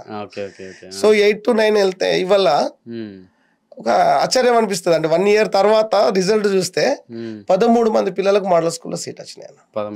13 మంది ఎట్లా వచ్చినాయి అంటే, ఆ పిల్లలకు ర్యాంక్స్ కోసము మనం కష్టపడ్డాము, పిల్లల్ని తయారు చేసినాము, ఏఎంఆర్ ఆ షీట్స్ అన్ని పెడుతూ. మామూలుగా రాలేదు, మళ్ళీ వచ్చుడు కూడా రాష్ట్రంలో 7వ ర్యాంక్ వచ్చింది ఒక అమ్మాయికి. వాళ్ళ నాన్న ఏంటంటే ఎలక్ట్రికల్ వర్క్ చేసుకుంటాడు, టెంపరీ వర్క్. ఇంకొకతను ఏది మన 17వ ర్యాంక్ స్టేట్ లో. ఇంకొక అమ్మాయి 93. వీళ్ళందరి బ్యాక్గ్రౌండ్ చూస్తే ఒక అమ్మాయి తండ్రేమో ఇది ఎలక్ట్రికల్ వర్క్ డైలీ చేస్తూ ఉంటాడు, ఇంకొక అబ్బాయి వాళ్ళ నానేమో తను ఫాస్ట్ ఫుడ్ సెంటర్ నడుపుతాడు. పెద్ద బ్యాక్గ్రౌండ్స్ ఏం కాదు పాపం. ఇంకొక అమ్మాయి వాళ్ళ నానేమో వీధి పరుపులు రిపేర్ చేసి కుడతాడు. ఈ 100 లోపు 3 ర్యాంకులు వాళ్ళే ఉన్నారు, మా పిల్లలే. రాష్ట్రంలో 3 ర్యాంకులు వాళ్ళే ఉన్నారు. ఇట్లా మొత్తంగా 13 మంది పిల్లలు ఆ దగ్గర ఉన్న మోడల్ స్కూల్లో సీట్ వచ్చిన తర్వాత ఇక్కడ టీచర్స్ పనిచేస్తున్నారు. అంటే మన గురించి గతంలో తెలిసిన టీచర్స్ ఉన్నారు, తెలిసిన ఏరియా అక్కడ ఉన్నట్టు సమాజం ఉండుంటది. కానీ రిజల్ట్స్ వచ్చేసరికి ఇవాళ జూన్ కల్లా నా స్ట్రెంత్ ఎంత అయిందంటే 180. 100 నుంచి 110 నుంచి 180కి వచ్చేసింది. ఒక దశలో 5వ తరగతిలో 51 అడ్మిషన్స్ వచ్చిన తర్వాత మేము నో అడ్మిషన్ బోర్డు పెట్టాల్సి వచ్చింది. ఎందుకంటే అక్కడ ఇన్ఫ్రాస్ట్రక్చర్ లేదు. ఇప్పుడు 4 రూమ్స్ ఉన్నాయి, అందులో కూర్చోబెట్టడం ఇబ్బంది అవుతుంది, మళ్ళీ ఆ క్లాస్ రూమ్ సరిపోవట్లేదు అని ఉద్దేశంతో ఇక 5th క్లాస్ అడ్మిషన్స్ క్లోజ్ చేసినాం. సో అయితే ఇప్పుడు జనరల్ ఇంకొకటి ఏంటంటే, గవర్నమెంట్లో స్కూల్స్లో పనిచేసిన టీచర్స్ అంటే చాలా వరకు కూడా ఉన్నారు మంచి వాళ్ళు. బట్ కొంతమంది ఏంటంటే సైడ్ ఇన్కమ్గా ఏదో ఉండాలి అని వాళ్ళ ఫ్యామిలీ నుండి పుష్ చేయడం కానీ, మనం మొన్న రీసెంట్గా చూసుకుంటే ఒక టీచర్ వాళ్ళ హస్బెండ్ ఈ వైన్స్ టెండర్స్లో పార్టిసిపేట్ చేశారనమాట. ఈమె వచ్చి సైన్ చేయడం ఇవన్నీ చేసింది. సో దాని తర్వాత ఇప్పుడు ప్రజలు కూడా డిఓ వచ్చి దాన్ని ఆమెను డైరెక్ట్గా సస్పెండ్ చేశారు. ప్రజలు కొంతమంది ఏమన్నారంటే వాళ్ళ హస్బెండ్ చేసిన దానికి ఈమె ఎందుకు బలి అవ్వాలని కొంతమంది అన్నారు. కొంతమంది ఏమో అదేంటి ఆల్రెడీ ఈమె టీచరే కదా మళ్ళీ ఇట్లాంటి ఎందుకు అని చెప్పి కొంతమంది అన్నారు. ఏమంటారన్నా మీరు ఇట్లాంటి ఇన్సిడెంట్స్ పైన? బాధాకరం అన్న, ఎందుకంటే సమాజాన్ని సంస్కరించాల్సినటువంటి ఒక గొప్ప స్థానంలో టీచర్ ఉంటాడు. ఎందుకంటే మిగతా సమాజంతో పోల్చుకున్నప్పుడు ఇవాళ ఉపాధ్యాయుని సమాజ నిర్మాతగా ఇంకెవరు బ్యాక్ తీసుకోలే ఆ పేరు. అది అప్పటి నుంచి ఇప్పటి వరకు అట్లనే ఉంది. ఇన్ని జరిగినా కూడా సమాజంలో ఉపాధ్యాయులు గుర్తించబడుతున్నారు. మీ దగ్గర కూడా నేను ఇప్పుడు మీ ఉపాధ్యాయులు సమయ గారి మాట విన్నా నేను. ఎందుకంటే టీచర్ అనేటటువంటి వృత్తి చాలా చాలా గొప్ప వృత్తి అన్న. ఈ దేశ స్థితిగతులను మార్చేటటువంటి గ్రౌండ్ లెవెల్లో ఉన్నటువంటి వ్యక్తులు మేము కనబడకపోవచ్చు. దేశంలో టీచర్ అనేటటువంటిది ప్రతి ఒక్కరికి బ్యాక్ బోనే. ప్రతి ఒక్క పిల్లడికి వాళ్ళ పిఎంకు సీఎంకు అందరికి బ్యాక్ బోన్ మేమే. ఎందుకు అంటే వాళ్ళని తయారు చేసేదే మేమైనప్పుడు. సో అదే అంత గురుతర బాధ్యతగా ఉండాల్సినటువంటి ఒక నమ్మకం కల్పించాల్సిన వ్యక్తులం కూడా మేమే. దురదృష్టవశాత్తు ఈ మధ్య కాలంలో సమాజంలో ఏంటంటే ఎర్నింగ్ మీద ఆశతోటి సమాజంలో ఏంటంటే ఒక కారు, ఒక బిల్డింగ్ ఇట్లా ఉంటేనే ఒక స్థాయి అనేటటువంటి సమాజం ఇవాళ విశ్వసించడం కావచ్చు. అదే ప్రవాహంలో పడి చాలా మంది ఉద్యోగులు కొట్టుకుపోతున్న క్రమంలో టీచర్లు కూడా కొంత మినహాయింపు కాకుండా అందులోకి వస్తున్నారు. ఇది చాలా దురదృష్టకరం. ఎందుకంటే ఇవాళ సమాజము మనం గమనిస్తూ ఉంటే మనం ఏమంటా ఉంటా అంటే సమాజం చాలా చెడిపోయింది, అసలు ఎవడి మాట ఎవడినట్లేదు, గతంలో లాగా లేదు, ఏ బంధాలు లేవు అని చెప్పేసి ఇట్లా అన్నప్పుడు, ఎందుకంటే సెట్ బ్యాక్ అవుతూ ఉంటుంది సమాజం మొత్తంగా కూడా. అయిపోయినప్పుడు ఏంటంటే దాన్ని రీబిల్డ్ చేయాల్సిన బాధ్యత కూడా ఇవాళ టీచర్దే. సరే అట్లాంటి దురదృష్టకరమైన సంఘటనలు, ఎందుకంటే ప్రభుత్వ ఉద్యోగంలో పనిచేసే ప్రతి ఒక్కరికి కూడా అనేక నిబంధనలతో వస్తామన్న. ఫండమెంటల్ రూల్స్ ఉంటాయి, ఇవి చెయ్యొద్దు అని. ఈ ప్రభుత్వ దాంట్లో ఈ టెండర్లు కానీ ఇట్లాంటి వాటిలో చేయొద్దని క్లియర్ ఇన్స్ట్రక్షన్స్ ఉంటాయి. మరి వాళ్ళకి ఏం కనబడ్డదో తెలియదు అట్లాంటి టీచర్లకు. ఇంకా అంతే, ఎందుకన్నా కొన్ని ప్రాంతాల్లో పిల్లల్ని హింసించినటువంటి టీచర్స్ కూడా మనం గమనిస్తూ ఉంటాం, చాలా చూసినాం. సో అట్లా అంటే వాళ్ళు కొంతమంది ఇప్పుడు వాళ్ళ పర్సంటేజ్ తీస్తే 5 to 10% కూడా ఉండదు అన్న. కానీ అందరి టీచర్లకి ఎఫెక్ట్ అది అవుతుంది. కానీ నేనేమంటా అంటే నేను టీచర్ల వర్గాన్ని నేనేం కోరుతా ఉంటా, మనం ఒక సాధారణమైన ఉద్యోగస్తులుగా ఫీల్ కావాల్సిన అవసరం లేదు. ఈ దేశం యొక్క బ్యాక్ బోన్ మనం కాబట్టి ఆ స్థాయిలో పనిచేయాలి. ఎందుకంటే ఇవాళ ఈ సమాజం ఇంత ఉన్నతంగా ఉండడానికి కారణం కూడా గతంలో పనిచేసిన ఉపాధ్యాయుల వల్లనే. ఎందుకంటే చరిత్రలో మొత్తంగా మనం చరిత్ర అంతా అబ్జర్వ్ చేసుకుంటా పోతే జ్యోతిరావు పులే టీచరే, సావిత్రిబాయి పులే టీచరే, వాళ్ళ వల్లనే వాళ్ళందరికీ చదువు వచ్చింది. తమిళనాట పెరియార్ రామస్వామి నాయకర్, ఆయన టీచరే. అటు తర్వాత కేరళకి వెళ్తే నారాయణ గురు, ఆయన టీచరే. డాక్టర్ బిఆర్ అంబేద్కర్, ఆయన గొప్ప టీచరే. వీళ్ళందరూ కలిస్తేనే ఇవాళ సమాజంలో అనేక రుగ్మతలు ఉన్న సమాజం ఇవాళ ముందుకు వచ్చి ఆ రుగ్మతలన్నీ బ్రేక్ చేసి ఒక మంచి మార్గం పట్టడానికి కారణమైన వాళ్ళందరూ కూడా. సో ఇవాళ మనం కూడా అంత గొప్ప బాధ్యతల్లో ఉన్నాం కాబట్టి బాధ్యతలు విస్మరించద్దు. విస్మరిస్తే ఏమవుతుందంటే సమాజంలో నవ్వులపాలు కావాల్సి వస్తుంది. చాలా మంది పిల్లల కోసం పనిచేస్తున్న టీచర్లు ఉన్నారు, వాళ్ళకు కూడా ఇది ఎఫెక్ట్ కావడం జరుగుతుంది. కాబట్టి అట్లాంటి వాళ్ళపైన ప్రభుత్వం చర్యలు తీసుకోవాల్సి వస్తుంది, తీసుకుంటారు వాళ్ళు. అండ్ ఇంకొకటి నేను లాస్ట్ ఈ ఫ్యూ ఇయర్ నుండి అంటే టీచర్స్ గురించి ఒకటి గమనిస్తున్నా. లాస్ట్ ఫ్యూ ఇయర్స్ నుండి ఏంటంటే ఇట్లా మీలాగా డిఫరెంట్ థీమ్స్ తోటి అవ్వచ్చు, లేకుంటే ఇప్పుడు బాలికల పైన ఎక్కువ ఒత్తిడి ఉంటుంది, వాళ్ళను వేధిస్తున్నారు. ఇట్లాంటి వాటి వల్ల ఏంటంటే గుడ్ టచ్ బ్యాడ్ టచ్ అని చెప్పి ఇట్లాంటివి నేర్పించడం కానీ. సో ఇవి చాలా మంది టీచర్స్ నిజంగా చేంజ్ అయ్యారు. అంటే వాళ్ళు ఏంటంటే పిల్లలకి ఏదో ఒకటి నేర్పించాలి, వాళ్ళు ఇప్పుడు బయటికి వెళ్తే వాళ్ళు వేధింపులకు గురవుతున్నారు. లేదంటే మనం రీసెంట్గా చాలా చూస్తున్నాను, మనం 4 years బాలికని అవ్వచ్చు, పాపని, లేకుంటే ఇంకొక 8 years అమ్మాయి అని చెప్పి, 12 years అమ్మాయి అని చెప్పి సో ఇట్లా చాలా అవుతున్నాయి అన్న. ఏమనిపిస్తుంది మీకు ఇట్లాంటి అంటే ఈ మరీ ఇంత ఇన్సిడెంట్స్ చూసినప్పుడు చిన్న చిన్న అమ్మాయిల పైన, పాపల పైన అయితా ఉంటది అది? అది చాలా దురదృష్టకరమైన సంఘటనలు. ఎందుకంటే సమాజం ఇవాళ ఎంత విలువల్ని పతనం అవుతుంది అనడానికి చాలా సంఘటనలు. ఇవాళ పేపర్ తెరిస్తే ఏ మూల ఏం జరుగుతుందో, ఏ బంధువు చేస్తున్నాడో తెలుస్తలేదు అసలు. అది అది తండ్రి, నిన్ననో మొన్ననో చూసాం, ఏదో నేను ఇంటర్వ్యూ చూసాను ఛానల్లో. ఫాదర్ 14 ఏళ్ళ అమ్మాయిని అత్యాచారానికి అంటే సమాజం మొత్తంగా విలువలను వదిలేసుకున్నది. సో వీటిని రీబిల్డ్ చేయాల్సిన బాధ్యత టీచర్స్ మీద. ఎందుకంటే మాకు ఆ స్కోప్ కూడా ఉంది.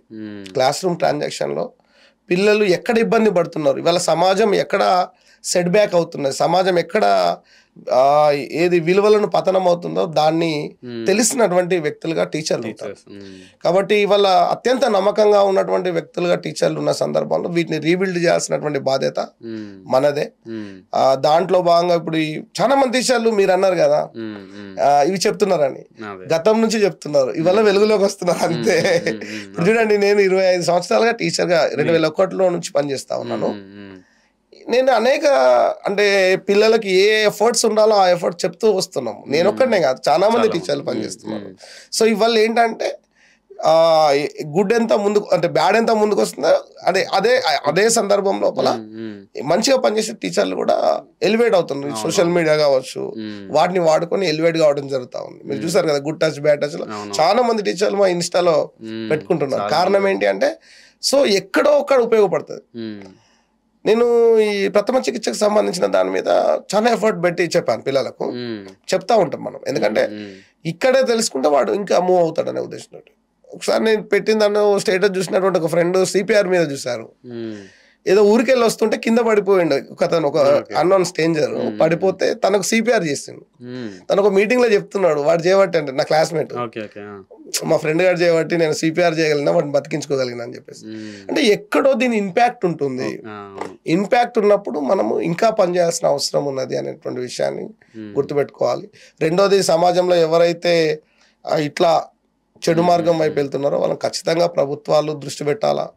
టీచర్స్ గా మన పిల్లలకి ఏం జరుగుతుందో నిత్యం మనము ఏంటంటే ఇవాళ ఉన్న సమాజంలో అనేక సెల్ ఫోన్ల ద్వారా కావచ్చు, ఎక్కడెక్కడ వేధింపులు జరుగుతున్నాయో తెలుసుకోవడానికి కూడా ఇబ్బంది అవుతా ఉంది. సో వాటిని ఎప్పటికప్పుడు పిల్లల్ని రక్షించాల్సినటువంటి పేరెంట్స్ గా ఉన్నాం మనం. ఎందుకంటే పేరెంట్ హోదాలో ఉన్నాం మనం టీచర్ అంటే. ఇక అక్కడక్కడ టీచర్ల వేధింపులు ఉన్నాయంటే వాళ్ళు ఇక అత్యంత అసలు వాళ్ళ టీచర్ వృత్తికే పనిచేయరని నేనంట. అట్లాంటి వాళ్ళకు ఈ సస్పెన్షన్స్ అట్లాంటివి కాకుండా సర్వీస్ నుంచే తీసేయాలి. ఎందుకంటే వేరే దేశాల్లో వేరే ఉంటది. సో అట్లాంటి టీచర్ నేను నాకు సడన్ గా మీరు ఇది టీచర్స్ గురించి మాట్లాడితే నాకు ఒకటి ఐడియా వచ్చిందన్న. రీసెంట్ గా ఒక గర్ల్స్ హాస్టల్స్ లో ఒక వార్డెన్ ఆమె తాగుతుందని చెప్పి వీళ్ళు పిల్లలందరూ కంప్లైంట్ చేస్తే తను ఏం చేశారంటే తీసుకెళ్లి వేరే హాస్టల్లో పెట్టారు వార్డెన్ గా. మళ్ళీ అక్కడ ఆమె అదే చేస్తుంది. సో ఈ ఏమంటారు ట్రాన్స్ఫర్ చేయడం ఇవి అసలు కరెక్టే అంటారు వాళ్ళు?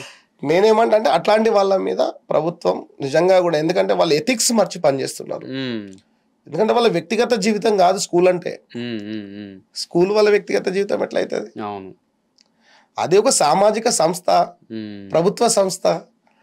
ప్రభుత్వము బాధ్యతగా ఈ దేశ పౌరులను తయారు చేయడానికి కోసము ఎంచుకున్నటువంటి ఒక రంగం అది.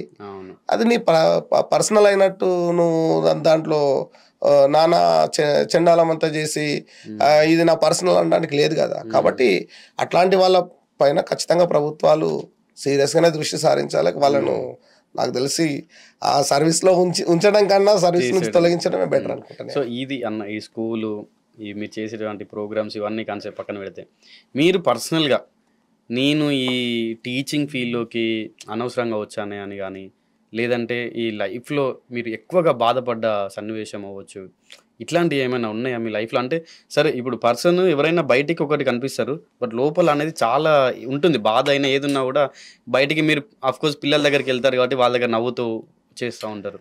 నేనైతే టీచర్గా చాలా హ్యాపీగా ఉన్నాను ఫస్ట్ ఆఫ్ ఆల్. ఎందుకు అంటే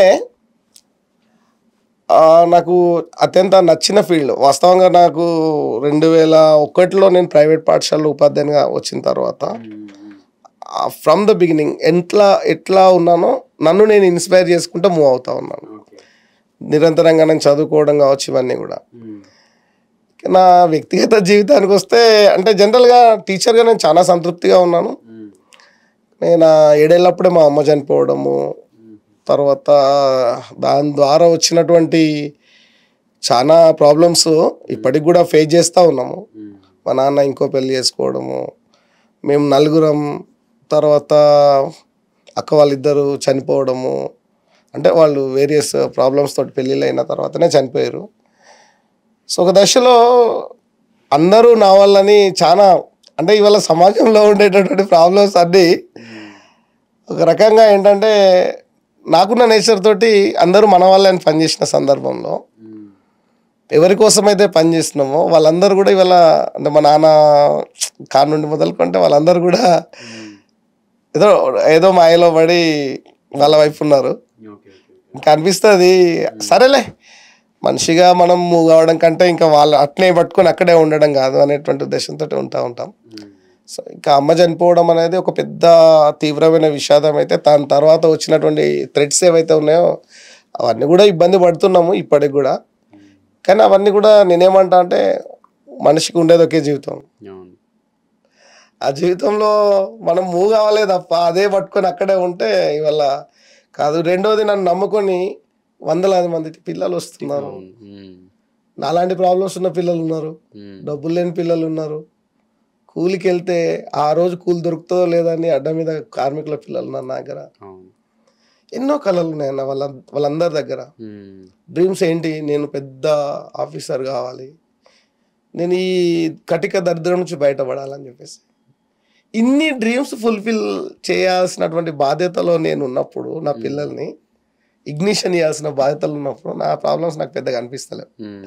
ఆయన్ని వదిలేసుకుంటా. అంతమంది వస్తాయి, గుర్తొస్తాయి, చూద్దాం, వదిలేద్దాం. ఇది కాదుగా. ఎందుకంటే నా దగ్గర 1,000 మంది పిల్లలు తయారైనప్పుడు, చాలా మంది పిల్లలు ఉద్యోగాలు వచ్చినప్పుడు వస్తూ ఉంటారు వాళ్ళు. ఇంకా అంతకంటే నాకు ఇంకేం గొప్ప ఉంటుంది. హ్యాపీనెస్ అంటే చాలా గొప్ప లాగా అనిపిస్తూ ఉంటుంది అన్నమాట. సో అందుకనే నేను ఏంటంటే మనిషి జీవితం శాశ్వతం కాదు. ఇప్పుడు ఏమైతుందో తెలియని పరిస్థితుల్లో ఉండి కూడా ఈ టైంను ప్రాపర్గా యూటిలైజ్ చేసుకోకుండా దాని గురించి బాధపడడం నాకైతే ఇష్టం ఉండదు. సో అందుకనే ఈ నడిచినంత కాలం ఉన్నంతకాలం మనుషులకు సాయం చేస్తూ మనతో ఎంతవరకు సాధ్యమైతే అంతవరకు మూవ్ ఆన్ చేస్తూ వెళ్ళడమే. చిట్ట చివరికి చనిపోయినా కూడా కొంతమందికి ఉపయోగపడాలనే ఉద్దేశంతో నా బాడీ కూడా నేను 2016లోనే మెడికల్ కాలేజ్కి ఇవ్వడం జరిగింది. ఎందుకంటే ఏముంది, ఏం లేదు కదా. అట్లా కూడా కొంతమందికి ఉపయోగపడుతున్నాక ఇంకా అంతకంటే కావాల్సిందే. చాలా పిల్లలకు కూడా చెప్తా ఉంటాను నేను, మా పిల్లలకు చాలా క్లాసెస్లో చెప్తా ఉంటా. ఎందుకంటే చెట్లు చాలా ఇస్తూ ఉంటాయి. చెట్ల నుంచి త్యాగభావంకు తరువులే గురువులని ఏది పద్యంలో మనం చూస్తూ ఉంటాం. దానికి ఏ బ్రెయిన్ లేదు, మనకు బ్రెయిన్ ఉంది. ఏ బ్రెయిన్ లేని చెట్లే అన్నిస్తే బ్రెయిన్ ఉన్న నువ్వెన్ని ఇవ్వాలి? ఎంత ఇన్నోవేటివ్గా ఆలోచించాలి, ఎవరి గురించి ఆలోచించాలి. ఎందుకంటే అది అక్కడే ఉండి చెట్లు నీడనిస్తాయి, పళ్ళనిస్తాయి, కాయలు ఇస్తాయి, వర్షాలు ఇస్తాయి, ఆక్సిజన్ ఇస్తాయి, అన్ని ఇస్తాయి కదా. వాటికి బ్రెయిన్ కనబడదు కదా. నీకు బ్రెయిన్ కనబడి విశ్వ విజేతలైనటువంటి వ్యక్తులుగా మనిషినే చెప్పుకుంటాం కదా. మనం ఎన్ని ఇవ్వాలి ఇంకా? కాబట్టి ఇవ్వడం నేర్చుకుంటే సమస్య లేదు అని నాకు అనిపిస్తూ ఉంటుంది. సో మీకు ఎంతమంది పిల్లలన్నా వాళ్ళు ఇప్పుడు మీ వైఫ్ అవ్వచ్చు, వాళ్ళు ఏం చేస్తారు? మీరు ఉండేది ఎక్కడ? ఇప్పుడు మీరు ఇంతకు ముందుకు మున్సిపల్ స్కూల్ దగ్గరికి వచ్చినారు. నేను మాదొక చాలా కుగ్రామం అన్న. నేను పుట్టింది నెన్నెల్ మండల్ చిన్న వెంకటాపురం అనే గ్రామం.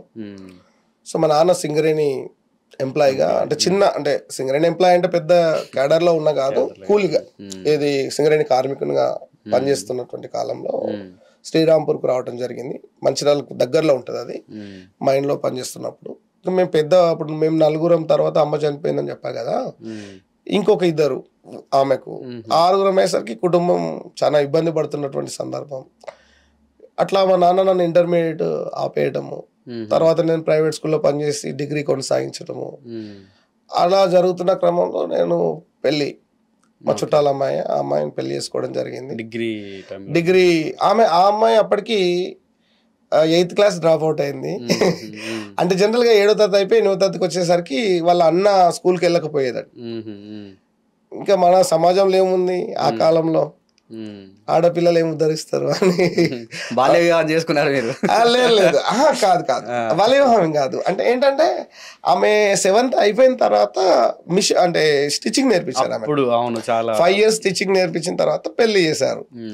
నేను చేసుకున్న తర్వాత ఆమె ఫస్ట్ అడిగింది ఏంటంటే ఏమైనా చదువుకోవాలని ఇంట్రెస్ట్ ఉందా అని అడిగితే, నేను అప్పటికే టీచర్గా పనిచేస్తా ఉన్నాను, నా ఫీల్డ్ స్టార్ట్ అయింది.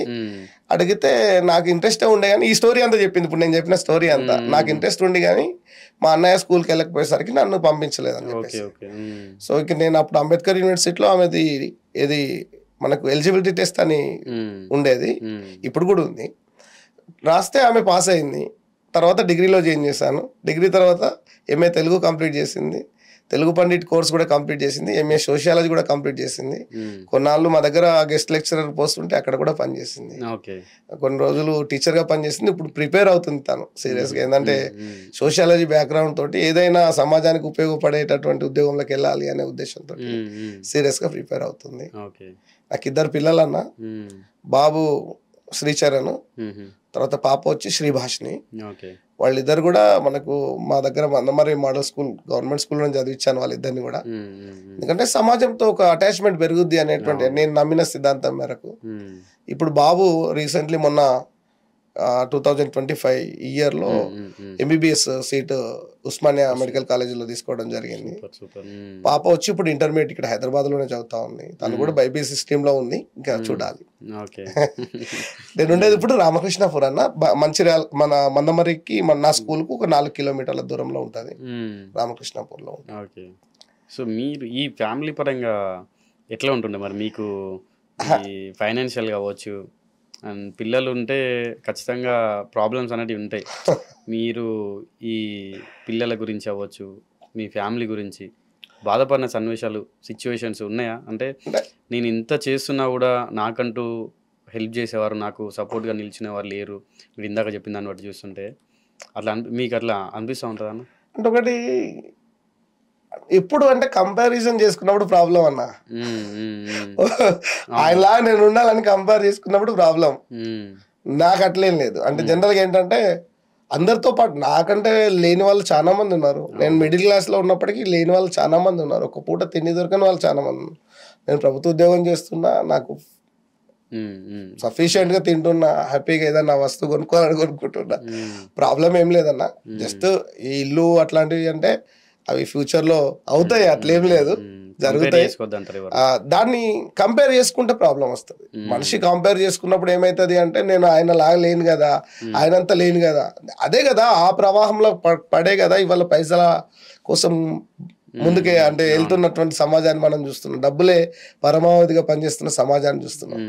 మనకంటే లేని వాళ్ళకు మనం సాయం చేస్తూ ఉన్న దాంట్లో హ్యాపీగా ఉందాం. నా ఫ్యామిలీ, నా భార్య అదే సపోర్ట్ చేస్తుంది, నా పిల్లలు కూడా అదే సపోర్ట్ చేస్తారు. ఓకే. సో ఇప్పుడు ఈ కాలంలో ఏంటంటే ఈజీ ఎర్నింగ్ అని చెప్పి పిల్లల పైన చాలా ప్రభావం చూపుతుంది. అంటే ఆఫ్టర్ 7th to 10th కానీ 10th అయిపోయిన వాళ్ళు కానీ ఏంటంటే ఈజీ ఎర్నింగ్ అని, బెట్టింగ్స్ అని, ఇట్లాంటివి చాలా జరుగుతుంటాయి. ఇట్లాంటివి జరిగినా పర్లేదు, లాస్ అయినా పర్లేదు, కానీ కొంతమంది ఏంటంటే సూసైడ్ చేసుకోవడం, ఇంట్లో వాళ్ళకి చెప్తే ఏమంటారు అని చెప్పి ఏదో చిన్న చిన్న లోన్స్ యాప్ నుండి లోన్స్ తీసుకొని ఆ లోన్స్ నుండి వీళ్ళకు కాల్స్ వచ్చి వేధించి, మనకు కొన్ని వెబ్సైట్లు ఏంటంటే మీ ఫొటోస్ని న్యూడ్ చేసి మార్ఫింగ్ చేసి న్యూడ్ పిక్చర్స్ మేము అప్లోడ్ చేస్తామని అని, మీ ఫ్యామిలీ వాళ్ళకి పంపిస్తామని కానీ ఇట్లా అవుతూ ఉంటాయి. ఏమనిపిస్తుంది అంటే చిన్న చిన్న పిల్లలు కూడా వీటికి గురవుతూ ఉంటారు. నేనేమంటా అంటే ఇది failure of parents and teachers అండి, సమాజం కూడా. ఎందుకంటే ఒక సమాజము వాడు ఏం చేస్తున్నాడో చూడగలుగుతుంది బయట. అట్లాంటప్పుడు ఇప్పుడు మనం బైక్ రైజింగ్స్ చూస్తూ ఉంటాం, అవి కూడా చూసి చూడనట్టు పోతా ఉంటది. చెప్తే వినే పరిస్థితిలో వాడు ఉండడు, ఆ పేరెంట్ కూడా యాక్సెప్ట్ చేసే స్థాయిలో ఉండడు. అంటే ఇక్కడ ఏమైంది అంటే సమాజంలో ఉండేటటువంటి, ఒకప్పుడు మేము చిన్నప్పుడు ఎట్లా ఉండేదంటే ఎక్కడైనా కనబడ్డాం అనుకో ఒంటరిగా, ఎవరైనా పెద్ద మనిషి అరే ఎడిపోతున్నారు అంటే భయంతో ఇంటికి వచ్చిన సందర్భాలు ఉన్నాయి. అరే అటు పోవద్దురా అని చెప్పేటోళ్ళు. కానీ వాళ్ళు ఏ పేరెంట్ కు మనం చెప్పాలన్నా, పిల్లలకు చెప్పాలన్నా కూడా ఒక భయంకరమైనటువంటి వాతావరణాన్ని ఫేస్ చేస్తా ఉన్నాం. నేనేమంటా అంటే కష్టానికి మించినటువంటి ఏది కూడా కాదు ఇవన్నీ కూడా. ఇప్పుడు ఇవాళ ఈజీగా ఎర్న్ చేసినావు, రేపు అంటే ఈజీగా ఎర్న్ చేసినప్పుడు 1,00,000 రూపాయలు నువ్వు ఈజీగా ఎర్న్ చేసినావు, దీనికి జల్సాలా ఖర్చు పెడతావు. రేపు ఇది రానప్పుడు ఏమవుతుందంటే నీ మొత్తం క్రైసిస్లోకి వెళ్ళిపోతుంది నీ జీవితం. ఒక పద్ధతి ప్రకారం నడవదు వాళ్ళు. అందుకే నేను ఇవాళ డ్రగ్స్ కావచ్చు, తర్వాత ఈ ఈజీ ఎర్నింగ్ కావచ్చు, ఇవన్నీ కూడా ఒకటే కోవలకు వస్తాయని నేను అనుకుంటా. కాబట్టి ఈజీ ఎర్నింగ్ అనేది జీవితంలో నేను ఎప్పుడు నిలబెట్టదు. కాబట్టి దీనికి ఖచ్చితంగా తల్లిదండ్రులు అది కాదు అని చెప్పాల్సిన బాధ్యత ఉంది. తల్లిదండ్రులకు పిల్లలు ఏం చేస్తున్నారు అసలు వాళ్ళు చూడాలి కదా, తల్లిదండ్రులు చూడాలి కదా. టీచర్స్ కొంత తెలుస్తుంది. దురదృష్టం ఏంటంటే టీచర్స్ ఎవరైనా చెప్తే కూడా ఇట్లాంటి పరిస్థితులే ఫేస్ చేస్తా ఉన్నారు. నీకెందుకు టీచర్ నువ్వు క్లాస్ చెప్పుకో అంటారు. కానీ నిజంగా కూడా వాడు చేయి దాటిపోయిన తర్వాత కొన్ని సంవత్సరాల తర్వాత బాధపడేటువంటి సందర్భాలు కూడా ఉంటాయి. కాబట్టి నేనేమంటున్నా అంటే ఇవాళ సమాజము, teachers, at the same time parents వీళ్ళందరూ ఒకటై ఆ పిల్లల్ని తీర్చిదిద్దాల్సిన బాధ్యత తీసుకోవాలి. ఈజీ ఎర్నింగ్ అనేది ఎప్పుడూ కూడా అది సుఖాన్ని ఇవ్వదు. ఏ రోజైనా నీకు కష్టాన్ని తెచ్చిపెడితే తప్ప సుఖాన్ని ఇవ్వదు అనేటువంటి విషయాన్ని మనం గుర్తుపెట్టుకుంటే తప్పకుండా మెరుగైన సమాజం వైపు మనం అడుగులేస్తాం. ఇప్పుడు ఇక ఏంటంటే జనరల్గా మీరు స్టార్టింగ్ స్కూల్ యూనిఫామ్ వేసుకొని వెళ్ళినప్పుడు మీ తోటి ఉన్న టీచర్స్ కానీ మా స్కూల్లో కానీ హేళన చేయడం కానీ నవ్వడం ఇట్లాంటి ఫేస్ చేసిర్రా? స్టిల్ అంటే మా టీచర్స్ కాదు, అదే బయట ఉన్న వాళ్ళైనా జనరల్గా మీరు జనరల్గా ఇంటి దగ్గర నుంచి స్కూల్ డ్రెస్ తోటి వెళ్తారన్న.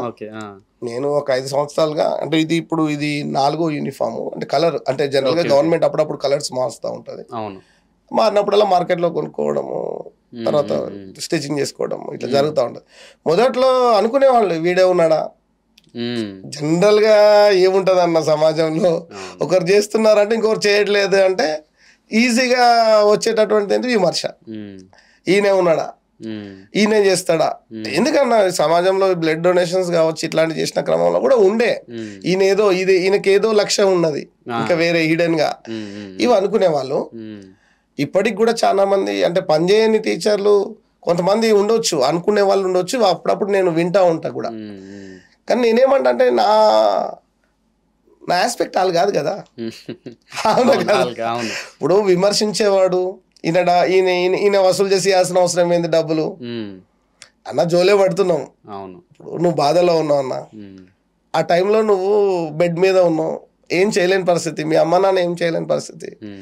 అయ్యో ఆపదలో ఉంటే నేను ఇచ్చే 10 రూపాయలు ఆ పిల్లడి ప్రాణాన్ని నిలబెడతాయి అనేటువంటి ఒకే ఒక కాన్సెప్ట్ తోటి జోలే పట్టుకొని ఆ జోలేలో పడ్డ డబ్బులను తీసుకుపోయి అక్కడ గుమ్మరిస్తున్నాం. ఆ ప్రాణాన్ని నిలబెట్టిన తర్వాత తన ఆ కృతజ్ఞతతోటి ఇంకా కొంత సమాజానికి ఉపయోగపడుతుంది అన్న. సో ఓన్లీ ఆ పర్సన్ గురించి మనం ఆలోచించాలి అంతే తప్ప ఇంకెందుకన్నా. ఇప్పుడు విమర్శించేవాడు రేపు తన పనే అది కదా, తన వల్ల సమాజానికేం ఉపయోగము, కొత్తదనకేం ఉపయోగము. ఇప్పుడు ఒక కొత్త ఇన్నోవేటివ్ ప్రాజెక్ట్ తీసుకొచ్చినప్పుడు అంటారు ఏ అవసరం ఆయనకు అంటే, తర్వాత ఇవాళ నేను యూనిఫామ్ వేయడము ఇబ్బందిగా అంటే నన్ను అనుకున్న వాళ్ళు ఇవాళ చాలా మంది టీచర్లు అంటే ఎవరైతే పని చేయాలని ఆలోచన వాళ్ళు ఇంప్లిమెంట్ చేస్తున్నారు రాష్ట్రంలో కొన్ని ప్లేసెస్ లో. చాలా ఫోన్లు వస్తుంటాయి నాకు, అన్న ఎక్కడ దొరికింది అన్న క్లాత్ నేను కుట్టించుకుంటా అని చెప్పేసి. ఇట్లా కొత్తగా వచ్చిన టీచర్లకు ఇన్స్పిరేషన్ అవుతుంది. నేను చేసేటటువంటి టీఎల్ఎం కావచ్చు, పిల్లలకు మనం చేస్తున్నటువంటి కావచ్చు, ఇవి ఎక్కడ దొరుకుతాయి అన్న నేను కూడా వాడతా అని అంటున్నారు. ఈ డబ్బుల విషయంలో జమ చేస్తున్నటువంటి సందర్భంలో కావచ్చు, ఒకరిని చూసి ఒకరు ఇట్లా చేస్తున్న క్రమం కూడా ఉన్నది. సో ఎప్పుడు ఆ విక్టిమ్ ఎవరైతే బాధితున్నాడో వానికి ఉపయోగపడ్డప్పుడు బాధ లేనోనికి వాడు ఎంత మాట్లాడుకుంటే మనకేందన్నా, అవసరమే లేదు వాళ్ళతో. మనకు ఇంట్లో వాళ్ళ నుండి ఏం లేదు డిస్టర్బెన్స్. వాళ్ళు కూడా ఏమంటారు అంటే దే ఆర్ ఇన్స్పైరింగ్ మీ, వాళ్ళు కూడా ఇన్స్పైర్ చేస్తూ ఉంటారు, ఇన్స్పైర్ అవుతా ఉంటారు. నేను కూడా ఇప్పుడు మా బాబు కూడా మెడికల్ అంటే చాలా కష్టంతో కూడుకున్నటువంటి అంశం. మెడికల్ ఫీల్డ్ అంటే ఎంటైర్ లైఫ్ చదవాల్సి వస్తుంది. అయినా కూడా నైట్ టైం కానీ 24 hours పని చేయాల్సి వస్తుంది. అయినా రంగాన్ని ఎందుకు ఎంచుకున్నాడు అంటే నువ్వు చేసే సర్వీస్లో నేను కొంచెమైనా చేయాలనుకుంటున్నా సమాజానికి అని. అంటే మంచి చేస్తే మనల్ని చూసి మన పిల్లలు ఇన్స్పైర్ అవుతారు. మనం చేసే పనిలో తప్పు లేదనుకున్నప్పుడు రేపు సమాజం మనల్ని గుర్తించి ఆ టీచర్ లాగా పనిచేయాలని చెప్తారు. కాబట్టి ఫస్ట్ ప్రారంభంలో ఉంటాయి, ఎవరికైనా స్టార్ట్ చేసినప్పుడు డిఫికల్టీస్ ఉంటాయి, కానీ నువ్వు వాళ్ళ కోసం చేస్తలేవు కాబట్టి అవసరం లేదు, అది పట్టించుకోవాల్సిన అవసరం, లైట్ తీసుకోవాలి. ఓకే. సో ఫైనల్గా పిల్లలకు అవ్వచ్చు, లేకుంటే ఇందాక మనం మాట్లాడుకున్నట్టుగా ఈ బెట్టింగ్స్, ఈ ఎర్నింగ్స్, ఈజీ ఎర్నింగ్స్కి వాళ్ళకు పెట్టే వాళ్ళకి అవ్వచ్చు, పేరెంట్స్కి, సమాజానికి ఫైనల్ మీ నుండి ఒక మెసేజ్ ఇవ్వమంటే ఏం చెప్తారన్న? ఒక్కటన్నా, ఇవాళ పిల్లలు రేపటి భవిష్యత్తు. ఈ బలహీనమైనటువంటి పౌరులను తయారు చేస్తే ఈ దేశం కొలాప్స్ కావడం ఖాయం.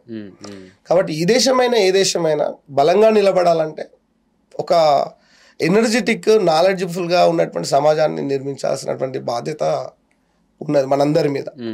అది సమాజం మీద ఉంది, టీచర్స్ మీద ఉంది, తల్లిదండ్రుల మీద ఉంది.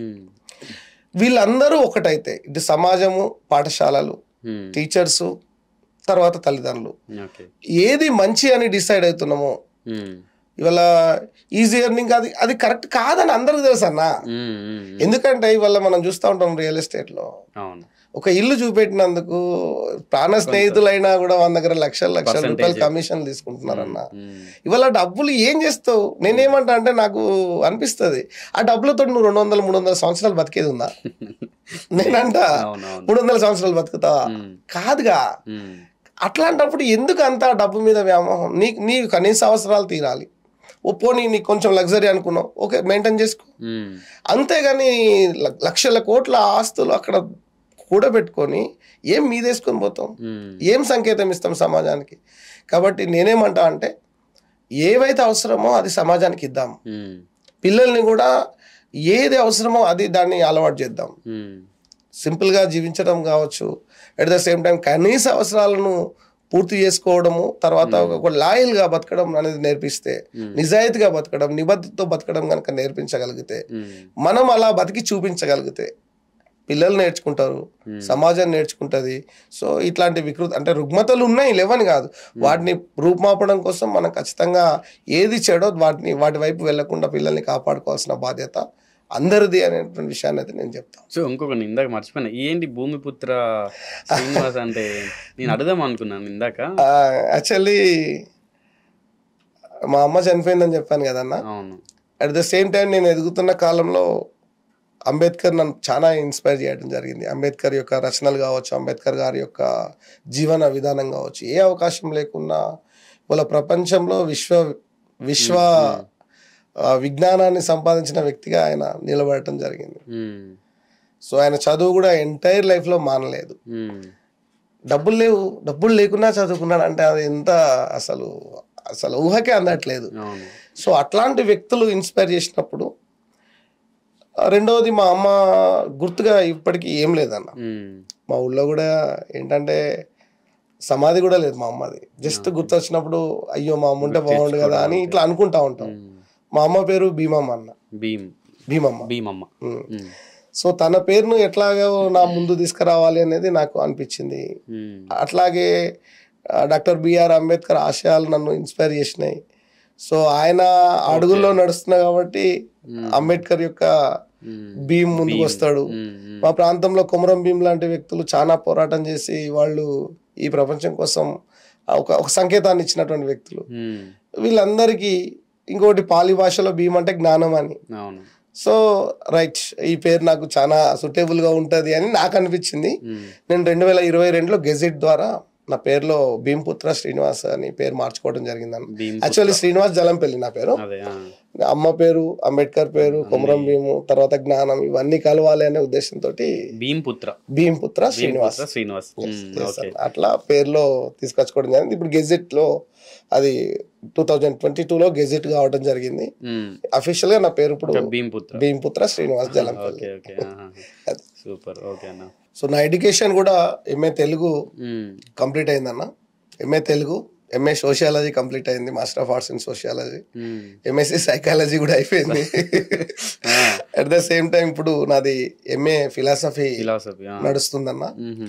డిఎడ్, బిఎడ్ ఇవి కూడా పూర్తయినాయి. కెరీర్ గైడెన్స్ కౌన్సిలింగ్ లో కూడా నేను డిప్లొమా చేస్తా ఉన్నాను. అంటే నాకేంటంటే ఆ రోజు ఆగిన చదువు, నా ఇష్టంగా ఫీల్ అయిన చదువు ఆగద్దు నా ఎంటైర్ లైఫ్ టైం. సో ఈ అన్నిటికీ ఇన్స్పిరేషన్ గా ఉంటుందని భీమపుత్ర అనేటువంటి పేరుని యాడ్ చేసుకున్నాను. సో ఇప్పుడు ఉన్నటువంటి టీచర్స్ కి, లేదంటే కొత్తగా వచ్చేటువంటి టీచర్స్ కి, సో ఇట్లాంటి డిఫరెంట్ కాన్సెప్ట్లు పిల్లలకి పెట్టండి, వాళ్ళకి నేర్పించండి. వాళ్ళు మీ దగ్గర నేర్చుకుంటేనే అంటే పిల్లలకు ఏదైనా ఇప్పుడు తల్లిదండ్రులు ఏంటంటే జనరల్గా వాళ్ళు కొంత టైం వాళ్ళు ఇప్పుడు ఈవినింగ్ పడుకొని మార్నింగ్ రెడీ చేసి వీళ్ళ దగ్గర పంపిస్తారు. ఎంటైర్ డే అంతా టీచర్స్ తోటే స్పెండ్ చేస్తారు వీళ్ళు. టీచర్ ఏదైతే చేస్తారో టీచర్ దగ్గర నుండి వీళ్ళు నేర్చుకుంటారు. సో ఇప్పుడు వచ్చేటువంటి టీచర్స్కి అయినా మీ నుండి ఏమైనా చెప్పాలంటే ఏం చెప్తారన్న మీరు? నేను అదే చెప్తున్నాను ఫస్ట్ నుంచి కూడా, టీచర్ అనే వృత్తి అత్యంత గొప్ప స్థాయిలో ఉన్నది.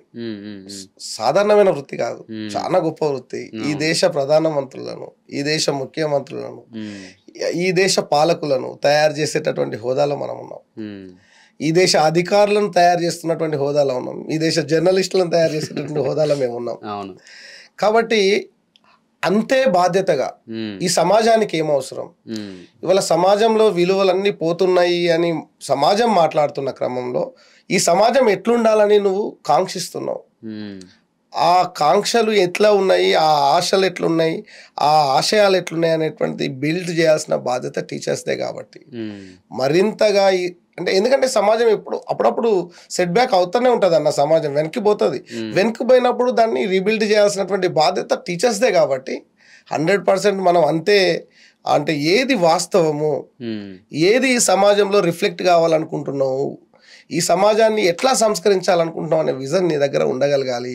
నువ్వు ఆలోచించగలగాలి ఈ సమాజం వైపు నిత్యం అని నేనంట.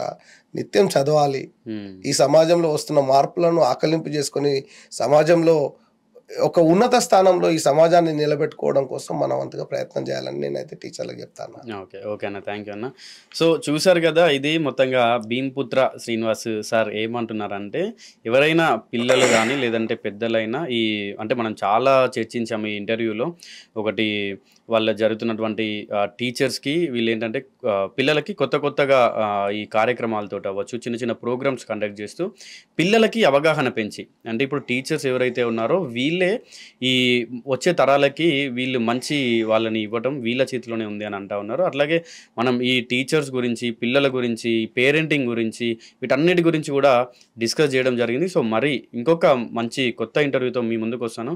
అంతవరకు చూస్తూనే ఉండండి మన ఛానల్ని. అండ్ ఇంకొకటి ఏంటంటే, మీరు ఒకవేళ ఈ భీంపుత్ర శ్రీనివాస్ సార్ కనుక ఇతను ఏదైనా కార్యక్రమం కానీ ప్రోగ్రామ్ కానీ కండక్ట్ చేసినప్పుడు మీరు ఏమైనా డొనేట్ చేయాలనుకుంటే నేను ఖచ్చితంగా మాత్రం కింద డీటెయిల్స్ ఇస్తాను. దాని త్రూ మీరు తనని కాంటాక్ట్ అయ్యి సో మీరు అనేది డొనేట్ చేయొచ్చు అనమాట. తప్పకుండా కూడా మర్చిపోకుండా మీరు అందరూ కూడా సపోర్ట్ చేశారని నేను అనుకుంటున్నాను.